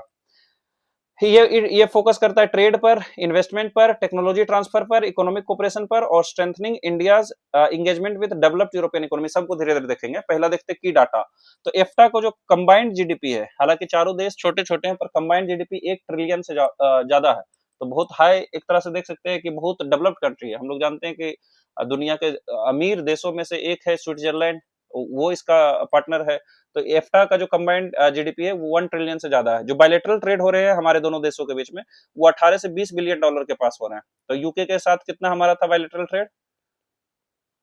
20 से 25 बिलियन डॉलर था ना। 20 से 25। फिर न्यूजीलैंड के साथ कितना था? 1.5 से 2 कह सकते हैं, 1.5 से 2 बिलियन डॉलर। 1.5 से 2 था। फिर हमने ओमान के साथ देखा, इसके साथ कितना था? 12 से 13। 12 से 13, 12 से 13 बिलियन डॉलर। और अब हम देख रहे हैं एफ्टा के साथ 18 से 20 बिलियन डॉलर है। तो अगर एवरेज में भी मतलब आसपास भी याद रखता है तो रहता है तो हम लोग लिख सकते हैं। हालांकि कोई एक से फ्री ट्रेड एग्रीमेंट का नहीं पूछेगा क्वेश्चन, ओवरऑल ही पूछेगा। और हमको पूरा विश्वास है कि ज्यादा क्वेश्चन का चांस रह सकता है कि इंडिया का इतना ज्यादा एफटीए क्यों साइन हो रहा है, एफटीए से हमें क्या बेनिफिट है। और फिर पूछ सकता है कि ईयू का जो साथ एफटीए हुआ है, जो सबसे ज्यादा इंपॉर्टेंट है, उसका कुछ पॉइंट्स भले पूछ सकता है। तो ये क्वेश्चन आने का बहुत प्रबल चांस है इस बार कि इंडिया एफटीए के पीछे क्या लॉजिक है, क्यों इतना साइन कर रहा है, एफटीए से क्या बेनिफिट है, और ईयू के साथ जो एफटीए साइन हुआ है उसका कुछ पॉइंट्स लिखने को मिल सकता है। तो और अगर नहीं भी मिलता है ईयू के साथ, फिर भी हम ये लोग इस पॉइंट को अगर कवर करते हैं तो हमारा आंसर ज्यादा मतलब कॉम्प्रिहेंसिव दिख सकता है, अगर उसको इंक्लूड करने में हो पाते हैं टाइम और स्पेस का लिमिटेशन की वजह से। तो बायलैटरल ट्रेड जो एफ्टा के साथ है 18 से 20 बिलियन डॉलर है। और इन्वेस्टमेंट, ये इंपॉर्टेंट इसका पॉइंट है कि जो इन्वेस्टमेंट कमिटमेंट है वो 100 बिलियन डॉलर एफडीआई होगा अगला 15 साल में। यानी एफ्टा की कंट्री ने ऐसा कमिटमेंट दिया है कि 100 बिलियन डॉलर का इन्वेस्टमेंट हम लोग 15 साल में इंडिया में करेंगे। और अगर 100 बिलियन डॉलर का इन्वेस्टमेंट होता है इंडिया में, तो इससे 1 मिलियन जॉब्स इंडिया में क्रिएट हो सकता है। तो इसका जो एम्प्लॉयमेंट पोटेंशियल है very high, just like the investment potential. तो 1 मिलियन जॉब क्रिएट हो सकता है इंडिया में। की फीचर्स क्या है उसी तरह से फिर देखेंगे। ट्रेड इन गुड्स, गुड्स में ट्रेड में क्या करते हैं, टेरिफ रिडक्शन होता है मल्टीपल सेक्टर्स में, pharmaceuticals, textiles, chemicals, engineering goods जो कि इंडिया का एक्सपोर्ट है, सब में एक ही देख रहे हैं। एक्सपोर्ट एफ्टा का क्या है, हाई वैल्यू मशीनरी, क्योंकि डेवलप्ड कंट्री है। प्रिसिशन इंस्ट्रूमेंट्स, एकदम जो जिसमें हाई प्रिसिशन चाहिए, क्योंकि उसके लिए बहुत सोफिस्टिकेटेड टेक्नोलॉजी चाहिए, तो वो आ सकता है इंडिया। और केमिकल्स में तो reflects labour versus technology complementary, ऐसे क्षेत्र जहां लेबर की जरूरत ज्यादा पड़ती है, जैसे टेक्सटाइल्स है, जैसे लेदर है, जैसे सिंपल मशीनरीज हैं, जैसे फार्मास्यूटिकल्स हैं, वहां पर इंडिया मजबूत है। और जहां टेक्नोलॉजी की ज्यादा जरूरत पड़ती है, जैसे अदर केमिकल्स है या प्रिसिशन टेक्नोलॉजी है या हाई एंड टेक्नोलॉजी है, वहां पर एफ्टा देशों को एक कॉम्पिटिटिव एडवांटेज है, तो वो हमें सप्लाई कर सकते हैं। दूसरा जो है ट्रेड इन सर्विसेज, तो लिमिटेड बट मीनिंगफुल एक्सेस है आईटी में, प्रोफेशनल सर्विसेज में लिमिटेड है, पर फिर भी इंडिया का जो सर्विस एक्सपोर्ट पोटेंशियल है उसको बेनिफिट मिलेगा, है ना। फिर इन्वेस्टमेंट है, जैसा कि सभी में देख रहे हैं, इन्वेस्टमेंट कोर पिलर है इस एग्रीमेंट का। कैसे, हमने ऊपर ही देखा था कि 2015 साल में 100 बिलियन डॉलर तक का कमिटमेंट किया गया है। फोकस सेक्टर क्या है, manufacturing, infrastructure, technology intensive industry. Manufacturing है, इंफ्रास्ट्रक्चर है, और ये है ना। टेक्नोलॉजी और इनोवेशन में हमारा समझौता हुआ है, एक्सेस टू एडवांस सेक्टर्स जैसे प्रिसिशन इंजीनियरिंग, ऊपर ही देखे कि जो एफ्टा कंट्रीज हैं प्रिसिशन टेक्नोलॉजी में, प्रिसिशन इंजीनियरिंग या टूल्स में मजबूत है और वो हमें सप्लाई कर सकते हैं, क्लीन एनर्जी में सप्लाई कर सकते हैं और फार्मास्यूटिकल्स में हम उनको दे सकते हैं। अगर हाईली जो अभी पूरा वेल रिसर्च फार्मास्यूटिकल्स हैं, जो जेनरिक मेडिसिन नहीं है तो हमारे यहाँ आएंगे, और जो जेनरिक मेडिसिन है हम उसको भेज सकते हैं। सभी में रूल्स ऑफ ओरिजिन रहता है ताकि थर्ड कंट्री मिस यूज ना हो सके। ट्रेड प्रोफाइल क्या है, ट्रेड वॉल्यूम 18 से 20 बिलियन डॉलर है। ट्रेड इम्बैलेंस है, इंडिया इंपोर्ट्स करता है high value capital goods from EFTA और इससे ट्रेड डेफिसिट है इंडिया के लिए। तो ये भी एफटीए हमारे लिए महत्वपूर्ण है क्योंकि ट्रेड डेफिसिट में है, हम ज्यादा वहां से इंपोर्ट कर रहे हैं, लेस एक्सपोर्ट कर रहे हैं, यानी हम ज्यादा पैसा दे रहे हैं, है ना। तो इससे हमारा जो फॉरेक्स रिजर्व है उसमें भी कमी आती है। तो इस एफटीए के थ्रू अगर हम लोग और ज्यादा एक्सपोर्ट अपना बढ़ा सके और ट्रेड को बैलेंस कर सके तो हमारा इकोनॉमी के लिए ज्यादा बेहतर होगा। ट्रेड पैटर्न क्या है, इंडिया भेजेगा लेबर इंटेंसिव गुड्स, एफ्टा भेजेंगे high technology capital intensive goods. तो सब में एक ही चीज हम लोग देख रहे हैं। दोनों को नीड क्या है, इंडिया का नीड है कि एफडीआई का फ्लो होगा $100 बिलियन का, एडवांस टेक्नोलॉजी मिलेगा और यूरोपियन मार्केट से एक्सेस मिलेगा। तो अब देखिए यूरोपियन मार्केट में हमने यूके के साथ समझौता कर लिया, हम ईयू के साथ समझौता कर लिया जिसमें 27 कंट्री है, और हमने एफ्टा के साथ समझौता कर लिया है जिसमें 4 कंट्री है नील्स का। तो ऐसे देख सकते हैं कि हम लगभग 32 देशों के साथ समझौता कर लिए हैं। रसिया के साथ हमारा अलग से बहुत मजबूत रिलेशनशिप है ना। इटली के साथ भी हमारा, इटली हालांकि यूरोपियन यूनियन का ही सदस्य है। तो यूरोप से भी अगर कुछ क्वेश्चन पूछता है तो ये तीनों को हाईलाइट कर सकते हैं कि we have recently signed a number of FTAs with European countries including UK, European Union as well as EFTA countries. तो वहां भी एक पॉइंट में इसको सम अप कर सकते हैं। एफ्टा का नीड क्या है, इंडिया को लार्ज कंज्यूमर मार्केट है, हम किसी के पास भी, हमारा कोई भी देश है दुनिया में, इंडिया को कभी मतलब भूल नहीं सकता है क्योंकि हमारा जो कंज्यूमर मार्केट है ह्यूज है, मैन्युफैक्चरिंग बेस ह्यूज है और इन्वेस्टमेंट अपॉर्चुनिटी हाई है। जो अमीर देश है वो भारत में इन्वेस्ट करना चाहते हैं because we are one of the fastest economies of the world. So if they invest in India they will get high return in comparison to other countries like Pakistan, Bangladesh.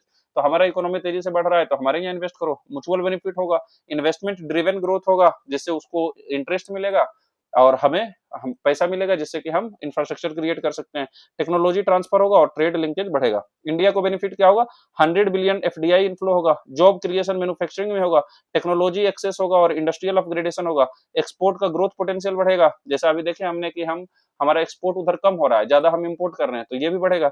Integration होगा ग्लोबल वैल्यू चेन्स में। अब हम देख सकते हैं कि पूरा overall देखें तो न्यूजीलैंड के साथ, ओमान के साथ, यूएई के साथ, है ना, ऑस्ट्रेलिया के साथ, यूके के साथ, ईयू के साथ, जापान के साथ, साउथ कोरिया के साथ, इतने देशों के साथ एफटीए साइन कर रहे हैं। और रिसेंटली जापान, साउथ कोरिया को छोड़ दें तो जो रिसेंटली हमने कई देशों के साथ साइन किया है, तो हमारा जो डाइवर्सिफिकेशन है वो भी ह्यूज है।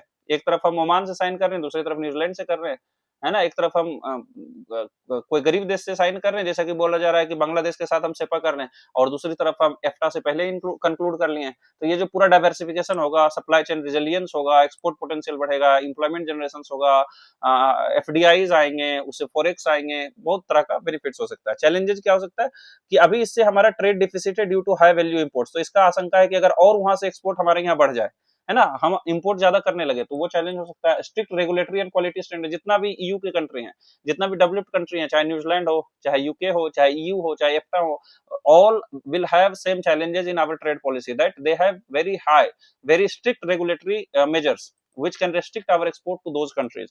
Limited services gain से initially services gain में दिक्कत हो सकती है, प्रेशर है डोमेस्टिक इंडस्ट्री पर हो सकता है क्योंकि वहां से अगर ज्यादा एक्सपोर्ट आते हैं तो हमारे डोमेस्टिक इंडस्ट्री को दिक्कत हो सकती है। वे फॉरवर्ड क्या है, हम कैसे इसको बेहतर कर सकते हैं, तो एफडीआई को इफेक्टिवली यूटिलाइज करना पड़ेगा। एफडीआई आया, इसका मतलब ये नहीं कि उसको गलत सेक्टर में लगा दें, है ना, उसका अगर स्ट्रेटेजिकली यूज करें, उसका अगर बेटर सेक्टर्स में यूज करें, जैसे फॉर एग्जांपल हॉस्पिटल्स क्रिएट करें, एजुकेशन को प्रोवाइड करें और स्किल्स प्रोवाइड करें हम अपने यूथ को जो इतने लार्ज नंबर में हैं, तो आगे और हमारा इकोनॉमी मजबूत हो सकता है। हमें मैन्युफैक्चरिंग कॉम्पिटिटिवनेस को बढ़ाना पड़ेगा। जब भी हम डेवलप्ड इकोनॉमी के साथ लिखते हैं ये हमारा चैलेंज आएगा कि हमारा मैन्युफैक्चरिंग कॉम्पिटिटिवनेस अभी भी कम है। हम अगर बड़े देश जैसे चाइना का, इतना क्यों हमारा मार्केट चाइनीज गुड से फ्लडेड रहते हैं, है ना। गणेश भगवान का मूर्ति आता है चाइना से, जबकि गणेश भगवान का पूजा हम कर रहे हैं, पर चाइना वाला क्यों बना रहे हैं, क्योंकि उसका जो मार्केट है ह्यूज है, जो उसका स्पेशल इकोनॉमिक जोन है बहुत लार्ज स्केल पर है, क्योंकि इकोनॉमीज ऑफ स्केल इतना ज्यादा मिलता है, इतना लार्ज प्रोडक्शन करता है, अपने प्राइस कम हो जाता है, तो इंडियन मार्केट्स फ्लडेड हो सकते हैं। तो हमारे यहाँ भी मैन्युफैक्चरिंग कॉम्पिटिटिवनेस बढ़ाना पड़ेगा। जितना बड़ा कंपनीज बनते जाएंगे, जितना बेनिफिट्स मिलेगा, लॉजिस्टिक सेक्टर्स मजबूत होगा, इंफ्रास्ट्रक्चर मजबूत होगा, जो हमारा है ना, बिजनेस करना जितना आसान होगा, जितना कम पेपर का आवश्यकता पड़ेगा, गवर्नमेंट जितना उसको सपोर्ट करेंगे उतना बेहतर होगा। तो अपग्रेड करना पड़ेगा अपने स्टैंडर्ड्स को, सैनिटरी एक्सेट्रा, टेक्नोलॉजिकल एब्जॉर्प्शंस को प्रमोट करना पड़ेगा, क्योंकि without technological absorptions competitiveness can not be increase, है ना। जैसे कि अगर कोई दूध का ही डेयरी फार्मिंग हो रहा है अगर न्यूजीलैंड में, तो वहां दूध दूह रहा है मशीन से, एक बार में हजारों गाय का दूध दुहा जा सकता है 10 मिनट में। हमारे यहाँ अगर हाथ से दूहते हैं तो बहुत ज्यादा कॉस्ट बढ़ जाएगा, है ना, तो वो दिक्कत है। अलाइन विद इंडस्ट्रियल पॉलिसी, जैसे पीएलआई है इसके साथ अलाइन अगर करते हैं तो हमारा मैन्युफैक्चरिंग बढ़ेगा, एक्सपोर्ट बढ़ेगा और बेनिफिट होगा। तो कंक्लूजन में लिख सकते हैं कि इंडिया एफ्टा टेपा जो है ये next generation investment centring agreement है। तो इसमें इन्वेस्टमेंट सेंटर में, क्योंकि $100 बिलियन इन्वेस्टमेंट इंडिया आएगा, ये प्रायोरिटाइजेज कैपिटल इनफ्लो $100 बिलियन का आएगा, technological transfer because they are very high in technology, और इंडस्ट्रियल ग्रोथ होगा क्योंकि टेक्नोलॉजी आएगा तो कॉम्पिटिटिवनेस बढ़ेगा, एम्प्लॉयमेंट और प्रोडक्शन सब बढ़ेगा। ये स्ट्रेंथन करता है इंडिया का integration with advanced European country के साथ, जो हमारा एक समझौता हो रहा है उसको मजबूत करता है।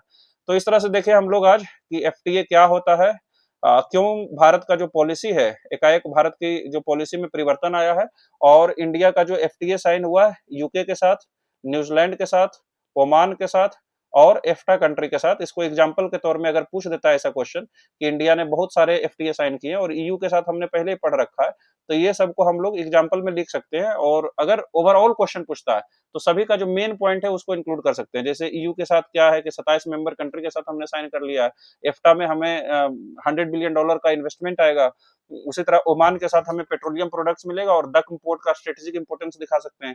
यूके के साथ हम लोग दिखा सकते हैं कि जो हिस्टोरिकल पर्सपेक्टिव था उससे आगे बढ़ के हम अब इकोनॉमिक पार्टनरशिप की तरफ बढ़ सकते हैं। न्यूजीलैंड के साथ दिखा सकते हैं कि concern is dairy sector but students mobility can take place. तो इस तरह से हम लोग ओवरऑल पूरे को एफटीए से रिलेटेड, अब शायद कोई क्वेश्चन ऐसा ना आ जाए कि हमसे ना बने, है ना। इतना पढ़ने के बाद एफटीए वाला तो कम से कम बना ही लेंगे, और इसको दूसरे आंसर में भी पुट कर सकते हैं। इंडिया का रिलेशन अगर किसी देश के साथ आ जाए या ओवरऑल ग्लोबल लेवल पर आ जाए तो ये इंडिया का इंपोर्टेंस भी दिखाता है ना। इंडिया का इमर्जिंग जो आ रहा है, अपना पोटेंशियल बढ़ रहा है, वो भी दिखाता है कि हमारे साथ इतने देश के लोग और अलग अलग देशों के लोग हमारे साथ समझौता करने को तैयार है, तो वो भी बेटर बात है।